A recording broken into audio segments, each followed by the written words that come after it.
Should be starting now. All right, here we are. Can everyone hear me? Also, guys, I'm here with Vegan Postmortem. Although, wait, I also saw your name said Virtue Postmortem. Is it, which one? Okay, it's Virtue Post. Yeah. Okay, sorry. My apologies. So I'm here with the Virtue Postmortem. You can't see them, but their audio is active. All right, so can people hear? I haven't seen a yes yet from that. Oh, we hear. Okay, cool. Good deal. All right. What's up, everybody? What's up, Luis? What's up, Michael? All right, so yeah, I just, Virtue Postmortem, I'll just call you VPM, came to me and was like, hey, I have this like tier list. Maybe you could make some content out of it. And I thought that would be a pretty fun idea. We were just talking, and I was saying how I want to try to do more content that is not like super polished, super prepared. This is partially just some stuff I've been exploring with myself psychologically. I'm trying not to do things where like it really brings out my obsessive compulsiveness and my anxiety. And a lot of times I have a tendency to do that with content, is to like end up delaying because I want something to be perfect, or I want it to be bulletproof in a way that is just like, not going to happen all the time. So this is one of those things which I think will be more fun. And there will be, I think, some controversial takes here. So basically what I'm going to do is I'm going to try to rank all these anti-vegan arguments. And we've got them ranging from D all the way to, D is the best rating. So the best any of these are going to get is a D. And then the worst rating for me is going to be morality is subjective. So I changed these a little from yours, VVM, just to the ones that annoy me the most. I think plant sentience is your real, is the real thorn in your side, but morality is subjective is the one for me that really gets me. Gotcha. I actually put plant sentience because plant sentience is like the really brain dead argument. Yeah, that's one. Yeah. So there's a couple here that I think are going to be maybe a little controversial. I think horse riding is one where I have maybe a slightly odd take on compared to most people. So we're not going to go with that one first. We're going to move that one back a little bit and sort of not. Go to war. We're gonna start with some easier ones here. All right, so meat is natural. This is like for hopefully anyone just joining this stream and not watching most of it. I just want to basically knock these ones out, the ones that like non-vegans say all the time. So meat is natural. This one for me is, well, maybe I should say how I'm rating them. So it's going to be a combination of like how easy are they to respond to, and sort of how persuasive do I think they are. And the persuasiveness here isn't going to probably be like, do they disprove veganism? Because veganism here I'm going to be saying is, a principle to not exploit animals, to not commodify them, to not see them as objects, etc. And so I don't think any of these are actually going to challenge that. But what they might do is introduce. That's why we start in a D, though. Yeah, exactly. But what they might do is they might have something where there is some other important value that they're expressing that could be at odds with veganism. So, veganism, because you might have a situation where it's like, wow, I don't want to exploit this being, but by not exploiting them, maybe something else really bad happens that might also be some value of yours. And so I think ones that express a value like that, which I think is maybe like a good value to have, they might make it to the D level, I would say. So I would say environmental goals are good goals and good values to have. And so it might be that exploiting an animal and environmental goals could be at odds. And so stuff like that might make it up into the D tier, I would say. Justin, you don't value nature as an important cause? No, I do value, I don't value nature in of itself as an important cause, but I do value environmentalism, but more because of its instrumental value, I would say. But Gotcha. Yeah, so meat is natural anyway. That's enough philosophizing up front. Meat is natural. I think this one is just going to have to go into absolute worst tier for me. I think for two reasons. One, meat isn't natural. Modern day flesh production is, these animals, they're have been genetically selected. They aren't fed a natural diet, whatever that means. They're packaged in unnatural materials. So I don't think it doesn't even meet its own sort of criteria that it is natural. And even if it were natural, we know that's an appeal to nature fallacy. There's not really much there. The bubonic plague is natural. Volcanoes are natural. Earthquakes are natural. Tidal waves are natural. Poisonous mushrooms are natural. Lions naturally kill their babies or forcibly copulate with each other. There's all sorts of things in nature that we wouldn't want to emulate and that are just like sort of bad for us. So I think that one just kind of fails on all fronts. So it's got to go into the worst one for me. All right, culture. Cultural is interesting. So obviously the response here, someone says that's part of my culture. What I'll often just say is like, can you think of anything else in history that was part of people's culture that we wouldn't like now? We would say that was like a bad thing. And obviously most people can fill in those blanks, pretty easily. But I will say that I think the point here is that because something is cultural, it does make it harder to give up. So while that doesn't justify the act, I understand that this is a serious barrier to human psychology and to human behavior. And so from that perspective, I do get that culture is something that we need to address, we need to talk about with people. So I don't know, I'm kind of in between incurable brain rot and just worst argument here. What do you think, VPM? With culture on my stream, I at first put it actually a D because of the reason that it's really hard to give up. Okay. But then by the end of it, I just dragged it into somewhere like either brain rot or yeah. Okay. I think one before complete morality is subjective. Okay, then I'll put it there. Incurable brain rot. Okay, we'll put it in incurable brain rot. Yeah, I like it. All right, animals can't consent. This one is so odd to me because like it's like people say this and I'm like, can you just think of like one human example where you would like obviously like babies can't consent to things, like young children can't consent to things, people who have certain like mental disabilities can't consent to things, and this is also like someone who's passed out because they're drunk can't consent to things, and so if this is your reasoning that because an animal can't consent, then whatever we do to that animal is fine, then it seems like you basically just have to bite the bullet on all those other scenarios that whatever we do to humans in instances where they can't consent is also fine. And so this one is like not just a bad argument, it also like, it kind of punches me in the like, makes me feel gross when someone says it. I don't know, how do you feel about it? And by the way, I think it comes from that place that a lot of people just don't know what consent is and how to acquire it. It's getting better though, I think. Yeah. I'm going to put it at the worst. I think that one is like, this one is gross to me, so I'm dropping it all the way down there. Well, Justin, that's why my F- was gross. Oh, yours was gross? But see, morality is subjective is like leagues beyond even gross to me. Gotcha. Hunt for food. So this is an interesting one for me. I think that I would have put this at D before I started researching to do a video on it. So I think, this is the example we always use, if you're in like the wilds of Canada or some remote island and, there's a tribe of people and all they can do is hunt. There's no other way for them to survive. Obviously, those aren't going to be our target demographic. To go and advocate to them would be like a massive opportunity cost and just sort of like a ridiculous strategic move.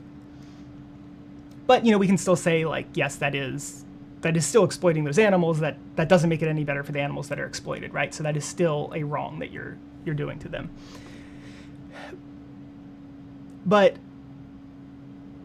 And so I guess I thought, with that, and then also the fact that hunting in the United States, people often say, it's more environmental, and people also subsistence hunt, and, just the way I thought that hunting worked, even. I thought it was like okay, like a bad argument, but like the best of the bad arguments.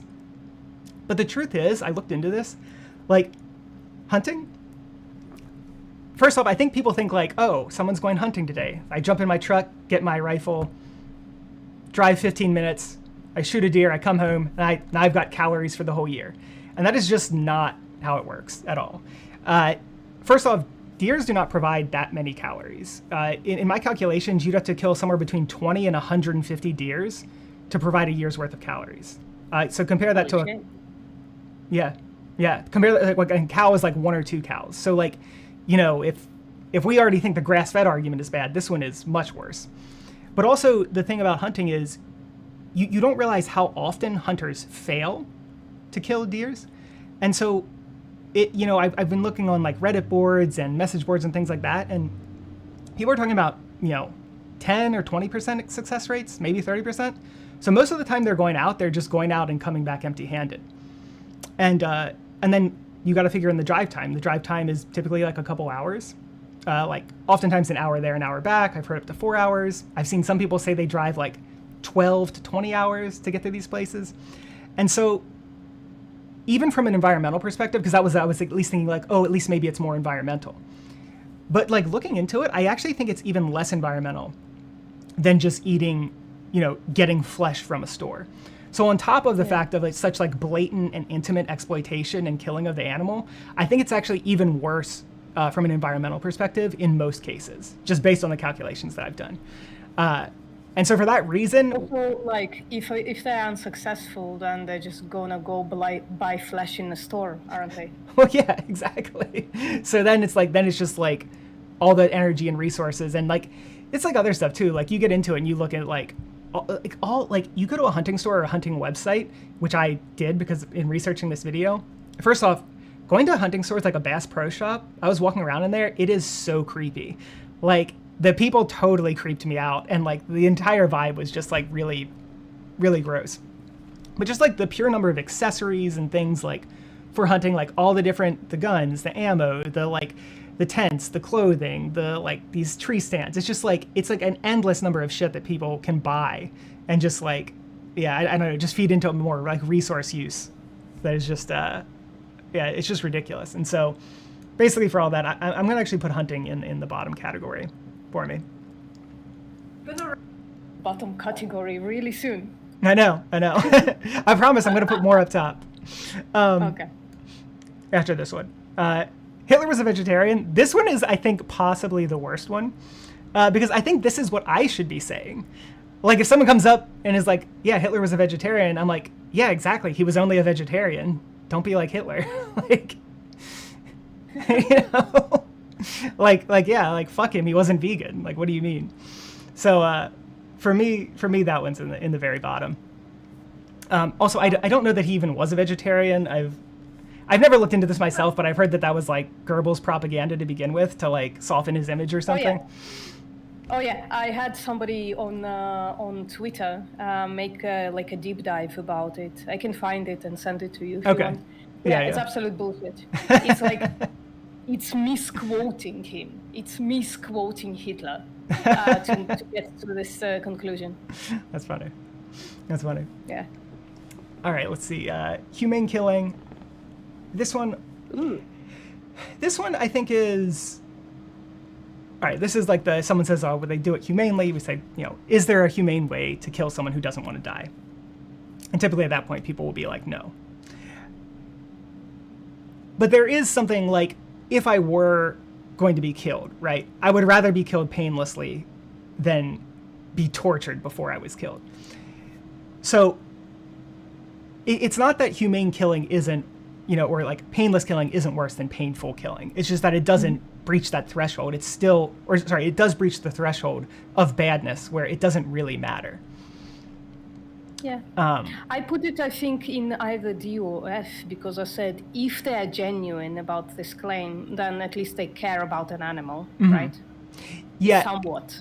Yeah, and this is actually going to go to the horse riding point that I'm going to get into later. So let's put that, I'm going to put that at, you said you put a D or F? I'll put it at F then, for humane killing. Yeah. All right, it's not against the law. This one is, I think this one just like in the worst category for me. Maybe I'm being too hard on these arguments. Oh, no. It belongs with consent because, like, if you need something to be illegal for you to, like, act morally, you're a total creepo. Right, and I think the thing, too, is when I'm thinking about these two, I'm thinking, like, how long did the person think about this after they said it? Because it literally takes 2 seconds to think, was there ever anything that was legal that was horribly immoral, you know? And that's typically the question we would ask like a non-vegan as well. And so that one is like, you said it and you didn't think 2 seconds past your fucking statement. So yeah, that one is gonna be pretty low down there. Vegans kill more animals. So this is like the crop deaths argument. Yeah, it's your favorite, isn't it? It is my favorite, and the reason is my favorite is because I actually think it is one of the better arguments. So this is kind of where I was talking about where you may have like competing values. So like the value of not killing a sentient being, I think that's a good value to have, right? But veganism is about like not exploiting, commodifying, or objectifying, sentient being, well, animals. But I would also just include all sentient beings there. And so it may be that, like, let's say that this were the case, right? So we're just going to assume that veganism did kill more animals, like in the short or long term.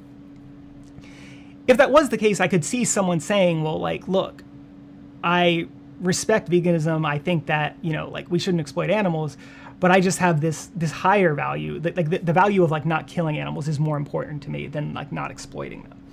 And I think if that were true, and if I were to believe that was good faith, then I would like say this is not a horrible argument. And so that's why I would probably put that in the D category for me.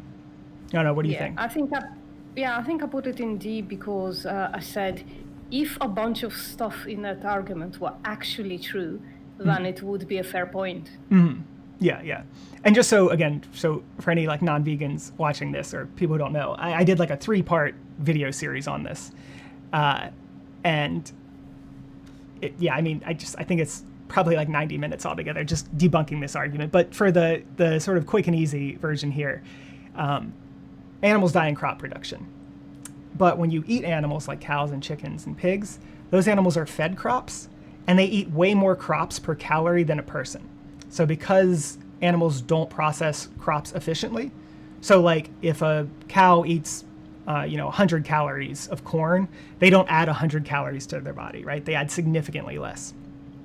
So when you eat animals, you actually create far more crop deaths, plus the deaths of the animals themselves, plus a lot of other like incidental and second and third order deaths. Like it's much, much worse for the environment to eat animals. And so obviously climate change, climate collapse will cause deaths of both humans and animals as it progresses. And so you've got more crop deaths, more direct deaths, and then you've got these like larger second and third order deaths. So that's just a quick and dirty of why like I don't think this is even the case. But if it were, like I said, it wouldn't be a refutation of veganism specifically. True. It would be a fair point, right? It would be like something to discuss. Right. I made a video called something like corpse deaths, where instead of counting crop deaths, I counted corpse deaths, which are the deaths that are added to the exploitation and slaughter in animal farms. And I reached a quite high number. Like, think just about the biggest number, I think, is think of the bycatch in fishery. Yes. Right? Mm-hmm. That shit is insane. Yep. That's trillions of beings or something like that. Yeah, and that's a good point, because I do catch myself oftentimes talking about land animals only and not talking about sea animals as much. And I think I do that because I think almost everyone on the street is going to look at a cow, pig, and chicken and understand that they can feel pain and that they're sentient, I think once you get to fish, then people start to get like more skeptical about it. But the pure numbers of sea creatures that are killed is just like unbelievable, right? Yeah. 100%. One vegan can't make a difference. This one is interesting, I think. Again, I think just empirically, psychologically, sociologically, it doesn't make sense. But let's first see like even if it does make sense. So oftentimes what people mean by this is like your individual purchasing power won't change the purchasing of whatever like store you're going to. So like when you go to a grocery store, they're going to be purchasing on large margins. They have huge buffers. So if you don't buy a carton of eggs at the grocery store, their inventory management system isn't going to be so granular that they just are like, oh, now I will order one less carton of eggs, Yeah. However, there's something called expected value. And what this basically means is something like, let's say every 50 carton of eggs that are not bought from that grocery store, then the grocery store will reduce by 50 cartons of eggs. Okay, so you have to hit that 50 mark for it to happen. But you're only one person, so you're only reducing it by one. However, if 50 people reduce and you're that 50th person, you not buying one carton of eggs just reduced the sourcing by 50. And so this is sort of like what expected value is. So even though there's not like an immediate 1-to-1, there's like a 1 in 50 chance that you get a 1 to 50, return on investment morally. And so there's a paper called On the Inefficiency Objection, which basically highlights that and shows that that is a thing that happens. Sorry, you want to say something? Do you not buy the claim that vegans often mention that every vegan person spares 100 to 300 animals by going vegan, by staying vegan and stuff like that? Do I buy that claim? Yeah. I mean, basically. I think that's like basically the case. Again, but not in such a 1-to-1 way. Yeah. Gotcha. As we like present it. I mean, it can't be because farmers plan the animal breeding and execution way in advance. Yes, there's going to be like a delayed effect here for sure. Yeah. But here's the other thing about this objection is that it's only looking at this like very narrow economic like causality. But obviously we are social creatures. Like I tell this story, like I went vegan. I didn't even argue. My girlfriend went vegan like a month later, and one of my other friends went vegan like I think 2 or 3 months later. And I've even got like a friend now who he was plant-based and now he calls himself vegan. Nice. And these are just like social influences that you have, and that was again without even really outreaching any of these people. Mm-hmm. So there are these sociological and like cultural ripples you're throwing out there that are like obviously much harder to measure, but also like this says one vegan can't make a difference, so maybe I'm adding a little too much here, but especially once you say vegan activist, like one vegan activist I think can definitely make a huge difference, and certain vegan activists certainly have. Once you count in all those sort of downstream effects, I just think this claim just strikes me as ridiculous. It's also like the other thing I point out too is that when you stop buying, like if I don't buy eggs, then I'm going to buy something else. So like I'm buying lentils, or maybe I'm buying like, I don't know, Beyond Meat or something, you know what I mean? And so like, it's not just that I'm pulling money away from bad thing, I'm like giving money to good thing, or better thing at least, yeah. So there's that aspect to it too. And I think the final thing I would say is like, if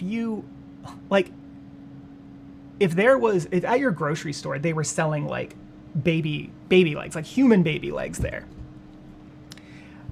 And you knew that like by going and buying those baby legs that like you wouldn't actually affect like the demand pressure. Like it wouldn't actually cause more babies to be killed because they were already ordering like 10 crates of dead babies, Yeah.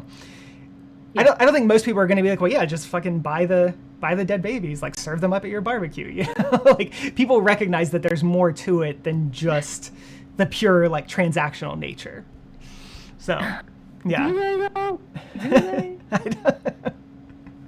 So, but I think it is an interesting argument, and I think we do want to like understand the limits of what veganism is and what we do. And so, this to me is probably like, I think this is probably like an F for me, actually.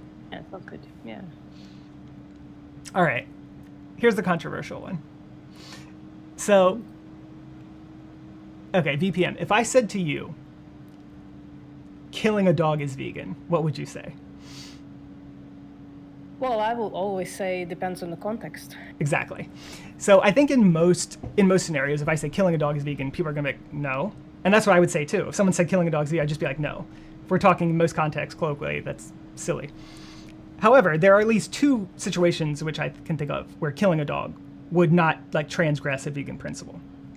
So like if a dog was attacking you or your baby, there was absolutely no way to get this dog off of you, and you had to kill them.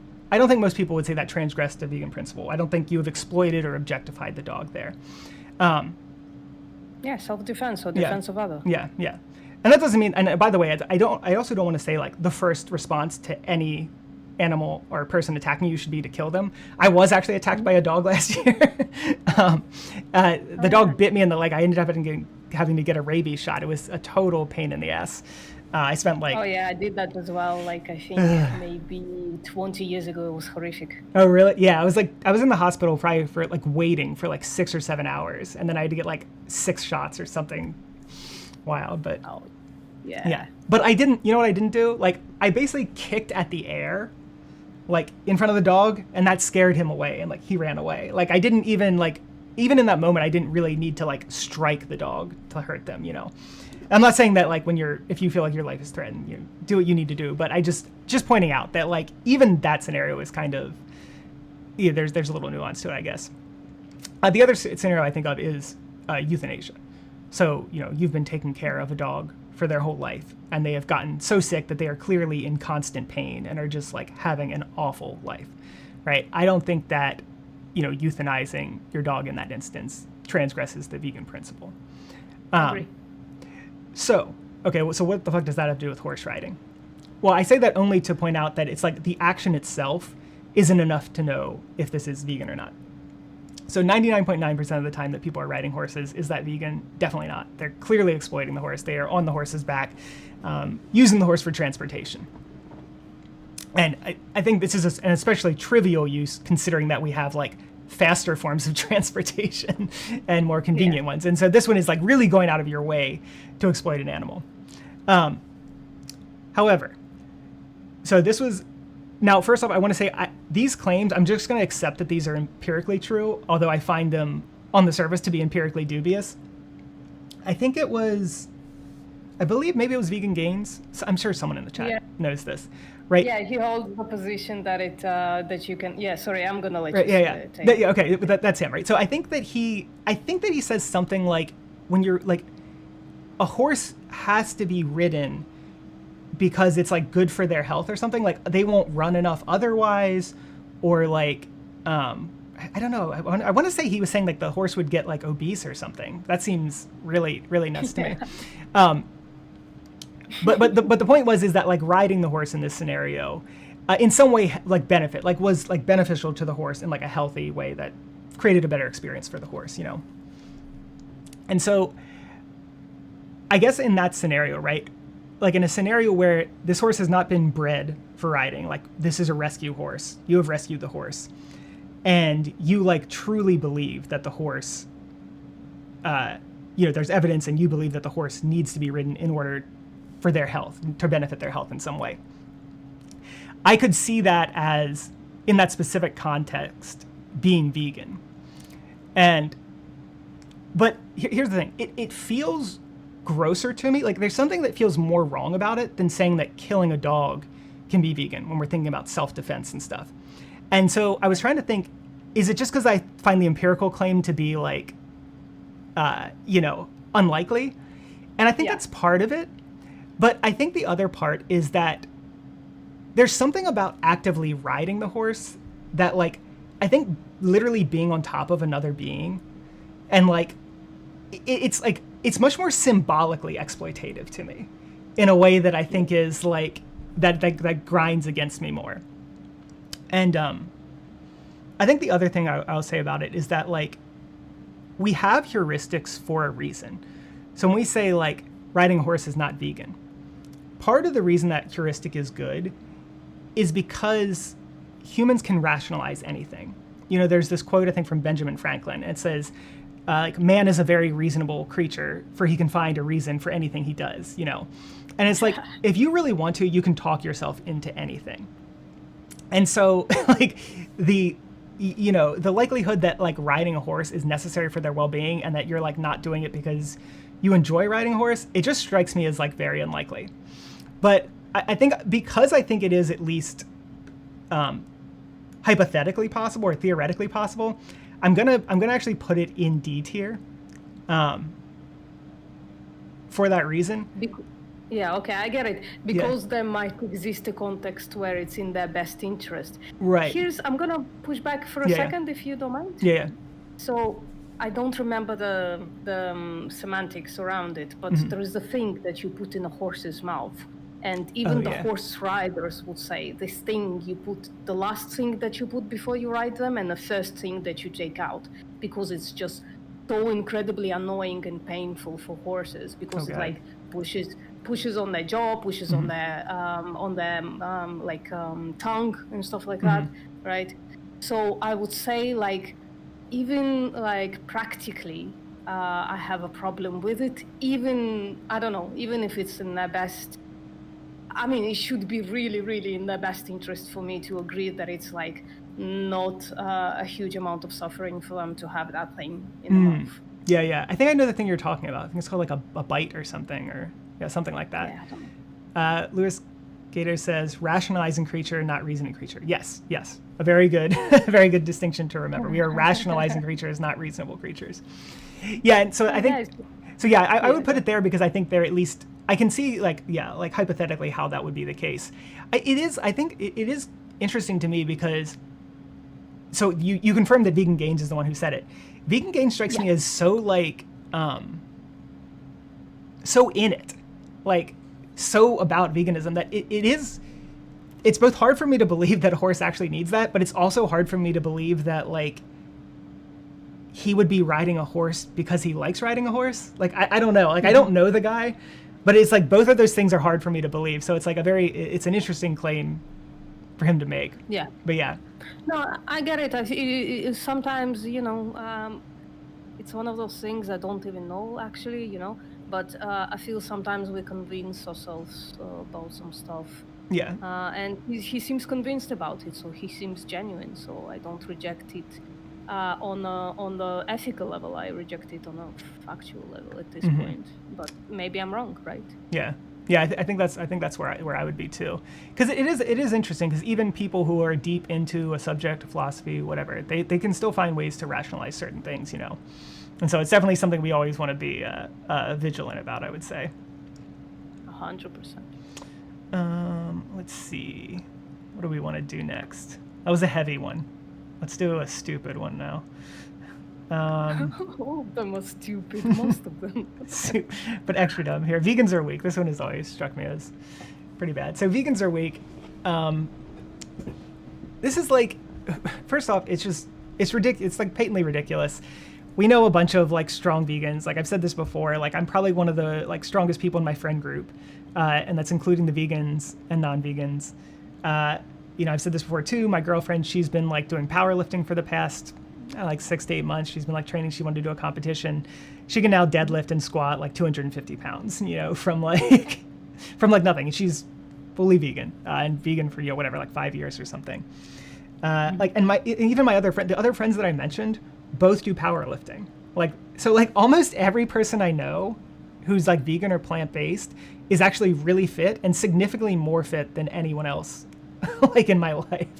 I don't know if you've had this experience at all, or? Yeah.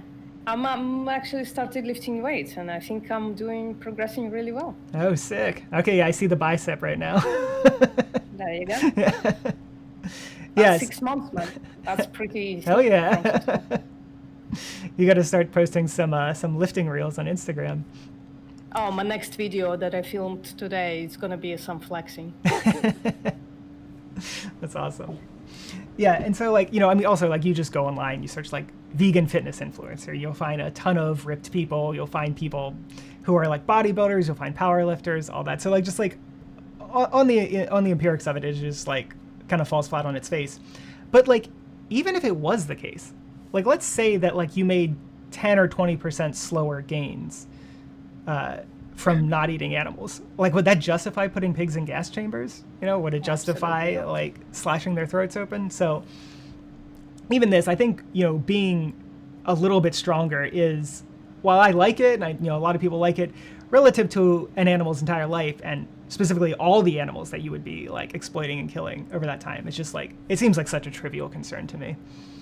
So I agree with you. I yeah. agree with you. But also, like, we have creatine. Creatine does wonders to your body. We do all that shit. Yeah, creatine's great. Protein powders. Yep. Oh, I should say this too. Yeah. So I've lifted so I've lifted all my life. So I've lifted when I was not vegan, when I was vegan, and I like was lifting during the transition. And like there was, again, this is obviously anecdotal, but I noticed no difference. Like I wasn't like, oh my God, I feel terrible, or oh my God, I feel amazing. It was just like, oh right, my body just takes calories and protein and like integrates them, you know. It's like, so yeah, I just from a personal experience, there was no huge difference for me one way or the other. And you know, talking to other people I know, they've had the same experience as well. So yeah, 100%. Yeah. I don't want to put too much in the bottom category, but I'm just going to throw this on the bottom one. You know, I'm going to put that there as well. You know, if I could push back, people just don't know. There is enough like meat propaganda telling people, oh, vegans are weak. I also think there is a little bit of like a reversed causality that's happening there. Okay. You know, like men who are less prone to be like, you know, to, like worry about manhood might be more likely to go vegan. And therefore, like the skinnier men are going to be more likely to be vegan. Oh, that's interesting. That's interesting. Okay, so I think you said something that I wasn't actually considering, which is like a lot of people don't know. Like you don't have to know anything to know that the meat is natural argument is bad. Like you could just kind of derive that from yourself sitting there. But this is actually an empirical claim that you wouldn't necessarily know because of okay, I get that. I think I might move that up to F then if we're gonna be considering that in there. I think that's fair. Some of these are more like fall right on their face, but yeah. All right, fair enough. Fair enough. I'm gonna say, so vegans being deficient, this is, I think, pretty similar. Would I rate this one higher? I would almost rate this one higher because I think this is, while equally outlandish, I think it's a less trivial concern. Like, being able to bench 170 pounds rather than 150 pounds is pretty trivial. But, like, if you're suffering serious health consequences of something, then I think that would be, like, a more... That's just a less trivial concern to me. And so just for anyone watching... Sorry, go ahead. Yeah, I would add to that, like, the older research actually showed that vegans were more likely deficient. It still does. It still does sometimes, right? The Polish children study vegan children in Poland who weren't supplemented are likely to have deficiencies, right? So supplementation still is not like a prevalent thing in some countries. So that's a good point, actually. It's actually, go on. No, that's a good point, because there is, if the argument does highlight something that needs to be addressed, right? So again, like if you were slightly nutrient deficient, I don't know that would mean that it was okay to gas pigs. But this is something that, you know, and even now, you know, people question, they're like, do I really need to take supplements? And, you know, I mean, if you have fortified foods and a really healthy diet and stuff, I think you can probably get by without supplements. But I think taking a multivitamin, honestly, like I do typically recommend this to people, just take a fucking multivitamin. Like, yeah, there you go. There's like very cheap vegan multivitamins. It just covers your bases. It just makes it that much less likely that you turn into one of those ex-vegans who like, I felt like shit afterwards. Just take it, and then you can sort of build your nutritional knowledge as you go, right? You can go into Chronometer or whatever it is and sort of build those healthy habits. But until you do, just take a multivitamin. And by the way, I would also just say that for like non-vegans as well. Like, you know, just take a multivitamin. Like, I didn't mean that it's like a good argument against veganism. I meant that it has like some empirical data behind it. Yeah. But by the way, the Polish study ends with, well, we should work on supplementing kids so that they can actually enjoy the benefits of plant-based diets more, because they came out with less heart disease risk. Yep. So that's important. Yeah, exactly, because it lets us say like, oh, here's the thing we need to address, and then we actually address it, right? Because obviously, like when people are writing papers, like when real adults are in the room talking about this stuff, they're not saying vegans are deficient, therefore fuck the vegan diet, right? They're like, oh, this is a problem we want to solve. I think you know, it's easy to forget that sometimes too when you're like debating people on the internet, you know, all the time, and you can forget like, oh, okay, yeah, there are adults in the room, there are professionals, there are people who are scientists who are really looking into this, and everything isn't like a gotcha or a way to just, quell their own cognitive dissonance. These people are like actually looking to solve problems. Yeah. So vegans being deficient, I think I'll give it an F then. I'll give it an F. Actually, you know what? I think you might have convinced me to give it a D. Because I do think that, it's good to take a multivitamin and be cognizant of that, at least. Yeah. Yeah. Awesome. All right. Okay, there's no way I'm going to be able to get through all these. Did you do all these on your stream? Yeah, it took me about 2 and something hours. Okay. I feel like I'm more tangential than you are. Maybe. So we're also 2 people, and I was just 1. That's true.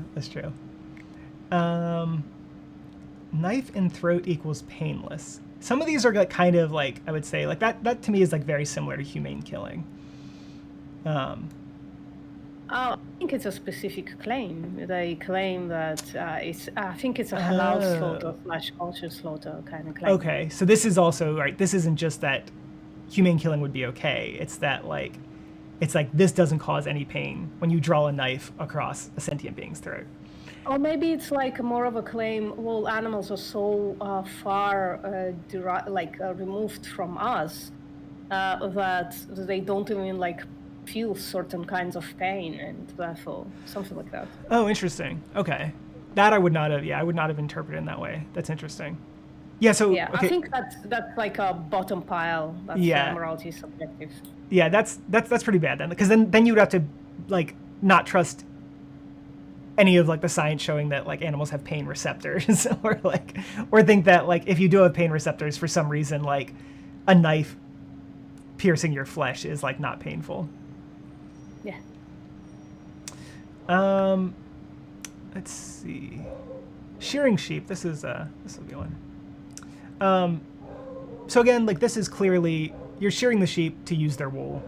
This is clearly exploiting them, commodifying them, seeing them as an object. So not vegan. What else is there to say here? So the other thing for people to understand is that these sheep are also killed at a fraction of their lifespan whenever their like wool production drops off. And the shearing process itself oftentimes is done very quickly. Obviously, we're in a capitalist system that values efficiency and money. And so in order to do this with maximum profits, you have to do it quickly. When you're doing it quickly, obviously, sometimes the sheep get like torn up by the razor. So if anyone wants to see that, the drowning and shit. Yeah. Oh yeah, and then there's the like, that's like for a pesticide they put on them or something, isn't it? When they drop them into some kind of a mite or something. Yeah. So sometimes they'll have something like a mite, I guess, on them, and they'll just take all these sheep and like dunk them in this giant pool of liquid. Basically, they're fully submersed, and that's like a pesticide meant to kill the insect or the mite or whatever. And then there's one other thing they do, and I can't remember it now. Something with the tails where they'll like... They dock the tails, yeah. They dock the tails, okay. Yeah, so there's a lot of cruelty. It's clearly exploitation. I think like the best you're going to get out of this argument is something like, if we don't shear them, they will have too much wool and it'll be like hot or uncomfortable. It's kind of similar to the like, you have to milk the cows because otherwise, it like is painful to their udder. And so again, I think that is just a bad argument because it's not like you found these sheep out in the wild, like a rescue sheep. You probably, I don't know this for sure, but I imagine at sanctuaries they shear the sheep because of that issue. But these people are breeding them into existence, knowing that they're going to have that issue, and they've been bred specifically for that trait. So like, again, this kind of just, it's quite a different situation there once you have the fuller context. But I'm thinking like, the only problem here is that if I'm putting horse riding in D, then I kind of have to put shearing sheep in D as well, because it's kind of a similar thing. Like, there are contexts where it's the case, even though 99.9% of the time it isn't. And most of the time people, even in that last percent of the time, when people are saying it, they're probably just coping. So. 100%. Yeah, but I'll put it in D. We'll say that's the best of the worst arguments. Canines, though, this one is pretty atrocious. what do we got here? First off, our canine teeth are not nearly as canine-y as actual predators. They're actually quite small if you look at ours compared to like a lion or a tiger or something, which is typically what people are sort of comparing us to. But even so, this comes down to sort of a might makes right argument, or like because we can, we should. So this is just a descriptive claim. We have canine teeth, which means that we can eat animal flesh. But that says nothing about whether we should. This is like, I have fists. Like, I can easily punch a baby and like kill a baby, but that doesn't mean I should kill that baby with my fist. But just, like on a factual level, it gets worse because canine teeth in primates rarely have anything to do with actual like food. Right. It's like intimidation and shit, and like sexual dimorphism and sexual prowess to have canine teeth. Oh, I didn't know that about the sexual prowess. That's yeah. So for people who don't know, if you've ever seen, a gorilla has giant teeth that are very intimidating looking. But I didn't know that was like a sexual selection thing. That's interesting. Yeah. Okay, so and I think like other teeth, like not canine teeth, but other teeth are actually like more of an interesting subject for like consumption. But specifically canine teeth, as far as I know, I could be wrong. Okay, I'm going to put this one pretty low then, because it sounds like empirically wrong and just morally bankrupt reasoning anyway. Yeah. So I'm going to put that incurable brain rot. This one's getting a little too full. This one is interesting, actually. Someone buys me food. If what you're talking about is like you're like me, like you're an adult and you went out to a restaurant and someone bought you food, that's no. That doesn't fly for me. However, if you're like a dependent or a minor or something like that, and you have no financial autonomy, then this one can get stickier for sure. Yeah. I think obviously what I would encourage is someone who's in a situation where they're not the one buying the food is to talk to the person who's buying the food, probably the parents in most cases, talk to them, explain your values to them, ask them to like, if they can buy food for you that is vegan friendly. So I don't think this is not a total like get out of jail free card. You know, like if you're sitting there and talking to someone like, well, you know, parents buy my food, or like, you know, even if they're an adult, maybe they just don't have any finances yet. They buy my food, whatever. That's not a get out of jail free card. I think this works if you have truly given it like your college try, you know, like you've truly tried to exhaust your options here. Like you have pleaded with the people who buy your food. They just will not comply with it. You have, to any extent that you can, you have tried to like get a job or procure finances in some other way, and they just all fell through. You know, I think there are situations where you truly cannot. But at the same time, I think there are things that you can do to try and remedy that situation. There's probably a lot of options that most people haven't explored there. Yeah, I actually have like a specific anecdote. Okay. I did outreach in Discord, and I was outreaching to this kid, basically, right? Because that Discord server allows kids in there. And I was asking them, well, blah, blah, blah, what's going on? Like, are you vegan? And they were like, no, but I know I should be. And I'm like, well, why aren't you? And in the end, he went through quite a few, you know, like meat is natural and all that shit. He went through quite a few coping mechanisms first, but then he said, no, I know I should be vegan, but if I try being vegan in my house, I'm gonna be beaten to death. Oh, Jesus. Yeah. And he sounded incredibly serious. Yeah. And I started crying, and I was like, yeah, found the reason not to be vegan for this person. But he knows that once he hits 18, he's becoming vegan. He's leaving the house and becoming vegan. Yeah, that's horrible. And like that, I mean, there are people who are like abusive like that. It's interesting because then it's like there's like this spectrum, because like it's kind of like that's clearly like, well, what the fuck are you gonna do? Like, I'm not gonna like someone's just gonna beat the shit out of you all the time. But then it's like, what if your family like mildly makes fun of you? Like, you know, like I think most of us would say, well, that's not enough like abuse to endure. But Yeah. there's going to be a fuzzy border there. Like if they're like constantly yelling at you and berating you all the time, you know, and like verbally abusing you, it seems like there'd be a situation there where it's like, okay, like I just got to get out of the fucking house and survive now. Yeah. Yeah, 100%. Okay, so that one's that can be a messy one. That could be a messy one depending on what this one means. I'm gonna put that in D. So that's D tier. Yeah. All right. What else? Okay, I'm going to do this one because I don't know much about this. Halal kosher. This is interesting because where I'm at, first off, I almost never get religious arguments, like in street outreach, and when I do, it's Christian, and that has only been a few times. And I think that probably is a testament to the fact that I live in a like extremely liberal city, and so it just doesn't happen. I popped on those live streams like last week with you all, and it was like religion was it was just like morality is subjective and religion were every other one, and I was like, wow, I am like I'm not as prepared for the religion one for sure. And the halal kosher I've never heard in person, so I don't know if maybe you can shed some light on how good of an argument you think this is.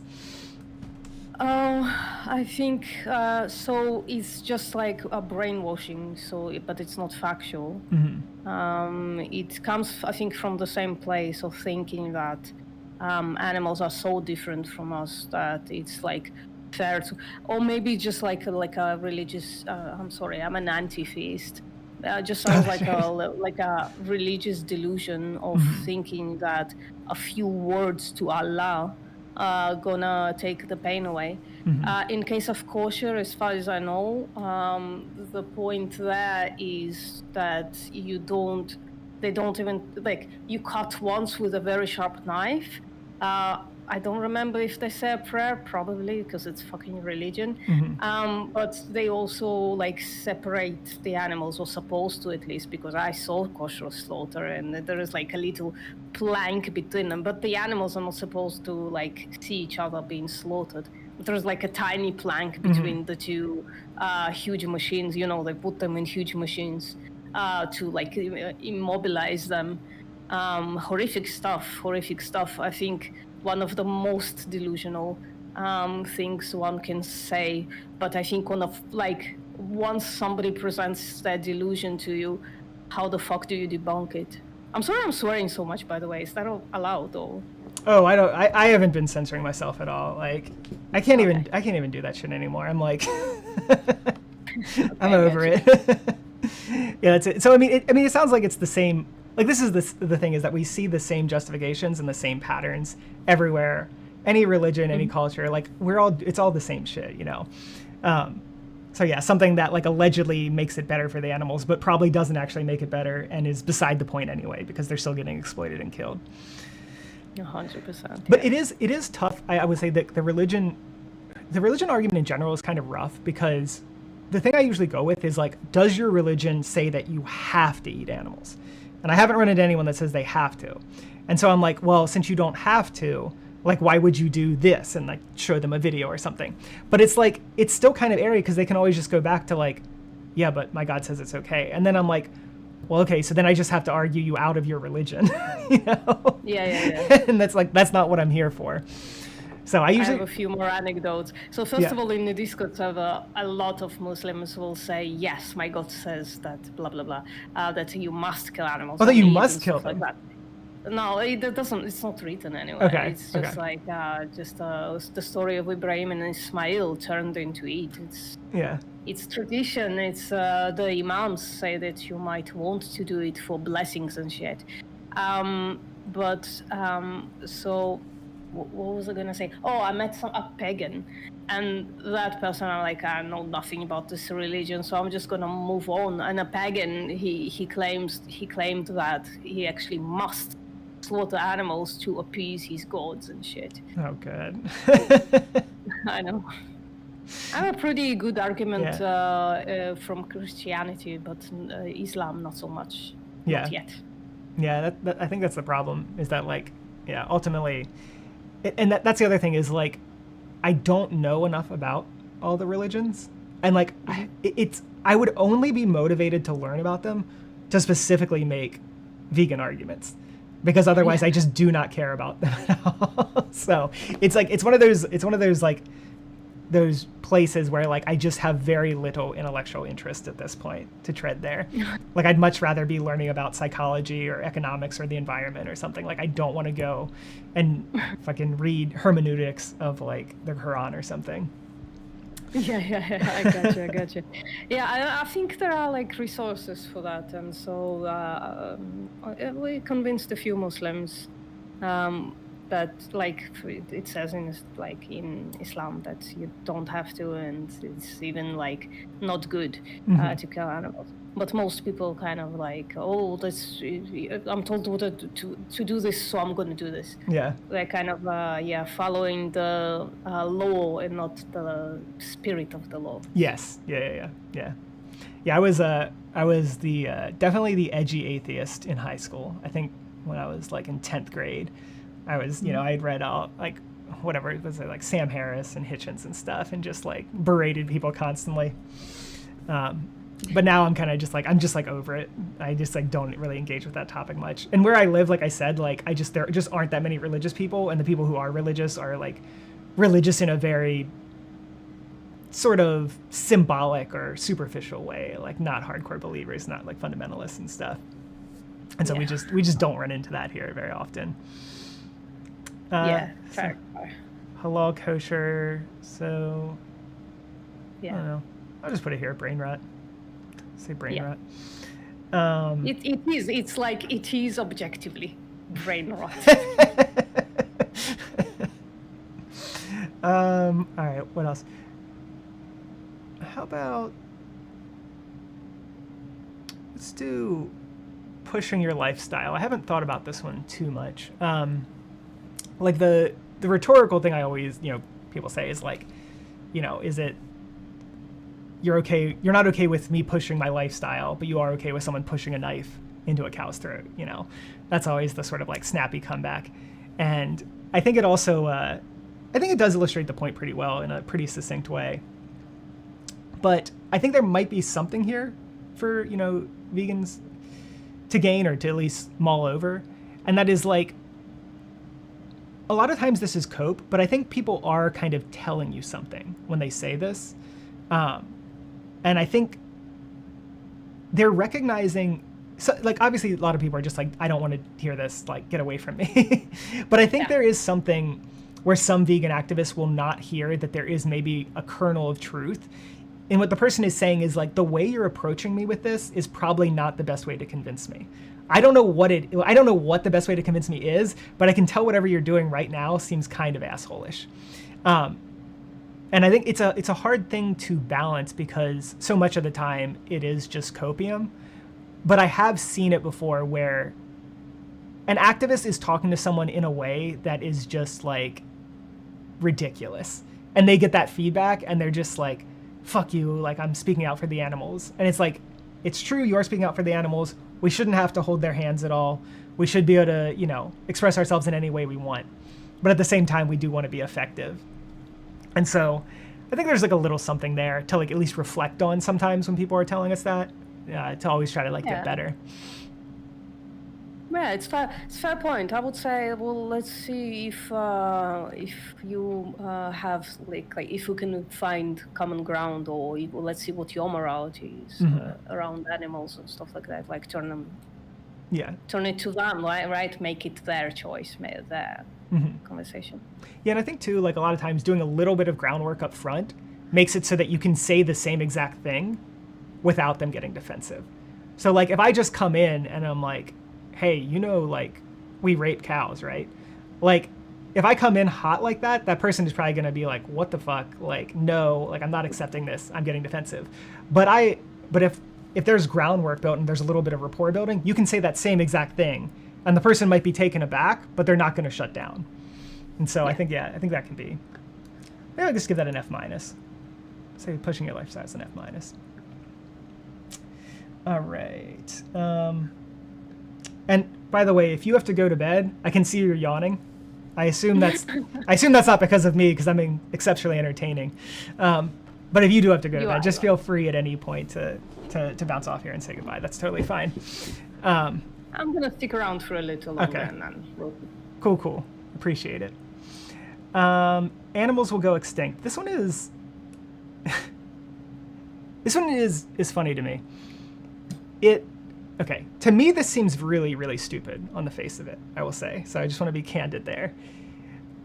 But I guess I can see that, like, you know, I was brought up, and like a very common thing, like if you watch like nature documentaries, or like I got these like little animal like educational books, and they were always talking about extinction. We don't want species to go extinct. Going extinct is bad. And so like this value has really been like inculcated into us from a young age.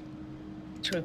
And so when you think, like, people take this to the logical conclusion, they're like, well, if you're not, you know, if no one's eating cows, those cows will no longer exist. Like that specific breed of cow that we bred will be gone. And it's like, yes, that is true. But it's like you're failing to understand like why the value was a value in the first place, you know? Mm-hmm. And I mean, this might be more controversial, if it should even be a value in the first place. Like, there's a question of, is there even intrinsic value or instrumental value, I guess, even in having a specific species or not having a specific species? But regardless of that, had this explained to me in a way that isn't cringe. Why the hell wouldn't we? Like, why do we even value this? Yeah. So let me make what I think is the Steelman case here.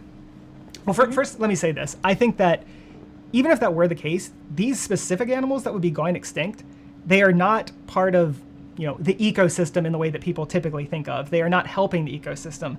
They are right now just actively destroying the ecosystem. Like, one of the biggest drivers of species extinction is animal agriculture. And so in this specific instance, it just falls apart completely. But I think there is something interesting here about, like, if you have two worlds, in other words, right? And in world one, you have, you know, for simplicity's sake, you have 100 species in world one and 101 species in world two. Like, is there some sort of value to having 101 species in world two? It's hard for me to find intrinsic value there, but I think there might be instrumental value. So my understanding is that, like, biodiversity typically will make an ecosystem more resilient or robust. And so with more organisms in that system, like, perhaps that system can maintain itself for longer. But even that is like it's a little sticky, because I think that still is like almost instrumentalizing the animal. Like, another thing is to think is like, oh, well, like, if we have more species, like, a lot of times we get medicines from, you know, having more species. Because certain species, like, we will procure some sort of compound they have or something, or we'll like learn something from them. But even that seems to be, depending on the specifics, does seem to be exploiting or instrumentalizing that specific sentient being, you know? So maybe if there's more species of plants, that's great. But if there's more species of, like, gopher or like of a certain insect, like, I don't know that actually provides anything beyond an instrumental sort of value. I don't know what you think about that. Mm-hmm. Yeah. Here's the thing. Yeah, I agree with you. It's like prioritizing ecosystems over the best interest of individuals. Mm-hmm. I'm like, so, okay. Because, like, if there are more species, there is, like, even, like, more predation. Mm-hmm. So. Oh, right. Yeah. There's the other thing too, is like, if you think there's like net suffering in the environment, then, you know. I wouldn't even go for net suffering, because I value individuals. If individuals are more likely to be eaten alive, then I'm like, it should be like something really, really strong for me to value the ecosystem over that individual. Mm-hmm. So then I guess in a situation where, let's say you have 100 species, and like in world one, you have like 2 predatory species and 98 herbivores, right? And in world 2, you have 1 predatory species and 99 herbivores. Generally speaking, you'd prefer the second world. Like, if you had a button, you would click the second world. Well, assuming that the predator doesn't, there's like equal amounts of predators and they kill equal amounts of other animals. Are you like equalizing those 2 worlds, all else equal? Yeah, I would say all else equal. So yeah. But all else equal doesn't include more animals are eaten. Yeah, I would say, right, all else equal but that, right? The one with more predators, a proportional amount more animals are eaten. Yeah, obviously I would choose the one with less. So you choose the less predators. Okay. Yeah, world B, obviously, for me. And so you would, because you said all else equal. If not all else equal, there are a bunch of other stuff, right? So if herbivores are then fucking starving because there are no predators, I don't know. I might choose the starving part still. Oh, that's true. Yeah. Okay, animals will go extinct. Is there anything else to excavate from that one? Yeah, this, again, this just seems weird because it's just not, like you said, it's not valuing the individual. It's like saying an ecosystem is more important than the individuals in the ecosystem. So yeah, I mean, I guess the argument could be made though that the ecosystem itself makes a better world for the individuals. But here we're sort of extracting that. We're pulling those apart. Does it though? Well, if it did, I guess. I guess if it did, right? Yeah. If it did. Put it to pasture. Put it to pasture somewhere. Okay. Yep. Let's go. I really have to go brain rot. This one just, again, it just seems so stupid on the surface to me. Whenever I hear it, I almost get angry because I think it's so dumb. Same. I feel like we gave it its due, right? I feel like we really tried to steal man as best as we could. We really, really tried to steal man, yes. Farmers will lose their jobs. This one's interesting.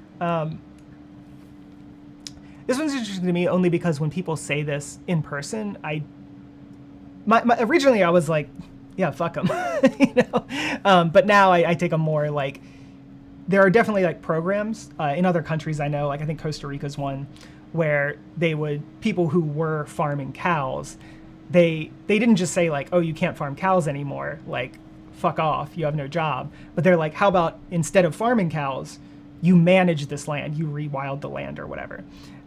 Or programs that will train people to grow crops instead of farming animals, And so now I start to think more about that whenever I'm outreaching. I want to actually explain to them that there is an off-ramp and there are people who have taken that off-ramp and there are organizations who will help you with that off-ramp. So that's kind of where I'm at now. Less of a, fuck them, they're murdering animals sort of situation. Yeah. I don't know about you. No, I get you. People are trying to make the best decision there. I think when they propose this, farmers are going to lose their jobs. They're thinking, right? Mm-hmm. I would say I've just read an article that a lot of farms just do other stuff to get some income, like weddings and therapy with animals, shit like that. So I think, they have options. Already kind of the farming part of the lands is dying anyways. Mm-hmm. And they're looking for other jobs. And, it's always good to have more mushrooms in the world, that you could just fucking grow mushrooms. Yeah, I mean, that's the thing is the sky's the limit here.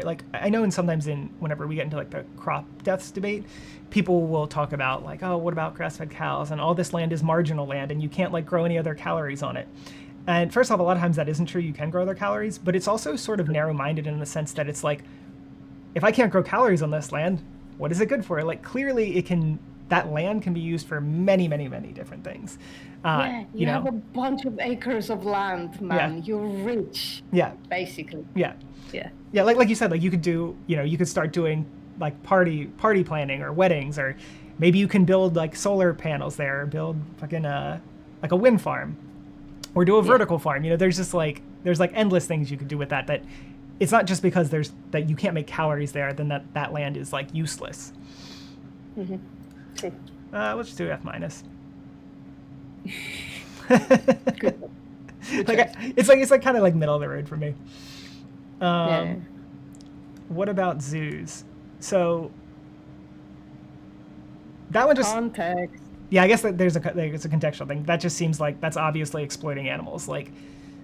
This is almost as exploitative as you can get. Literally walking into a place and just looking at them through glass.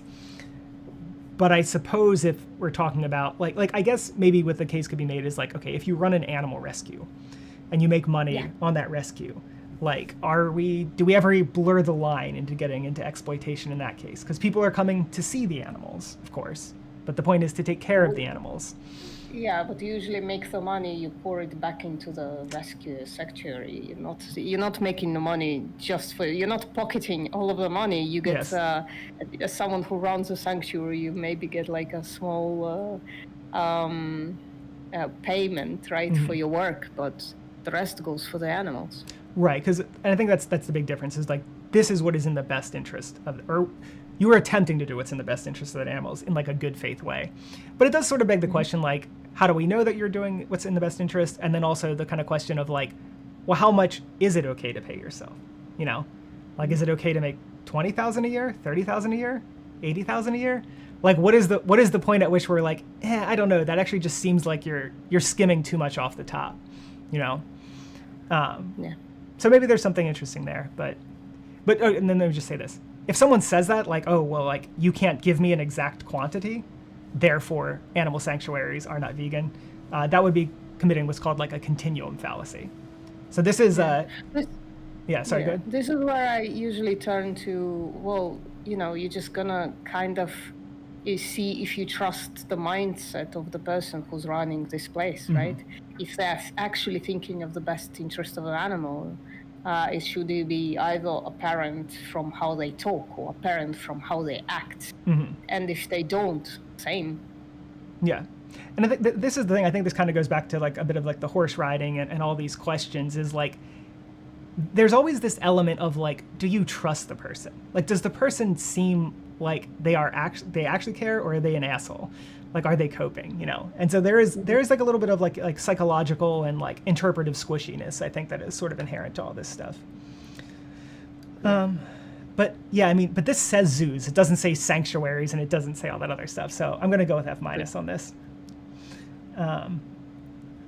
Let's see, what else? Free range. Getting a little parched. All right, you start on free range. Tell me what your thoughts are. Most of it is untrue. Still exploitation, obviously. So it kind of loses on everything. It loses on how much it even understands veganism, this question. And it loses on the factual level as well. Free range means absolutely fucking nothing, right? In case of chickens, free range means really jack shit. But in case of cows, it means just like slightly larger cages, and only because they're like feeding on grass or whatever. Yep. Yeah, and I think like I try to look for like patterns in arguments, and anytime someone is talking about like, oh, it's more humane, or this is a better method, or like XYZ, the same two things always come up. It probably isn't empirically, like you're living in an idealized world. Like, even, you know, like, it's never free range, it's never painless, it's never XYZ. But even if it were, it's still exploitation. And so like those two rebuttals like just come up for virtually any of these sorts of arguments. But let's And in this case, I can't even say that they're trying to think of the welfare of the animal, because usually when they say free range, they don't even think of the animal. They're thinking of themselves. Oh, that cow was fed on grass, and therefore free range is good for me, my stomach. Oh, you're right.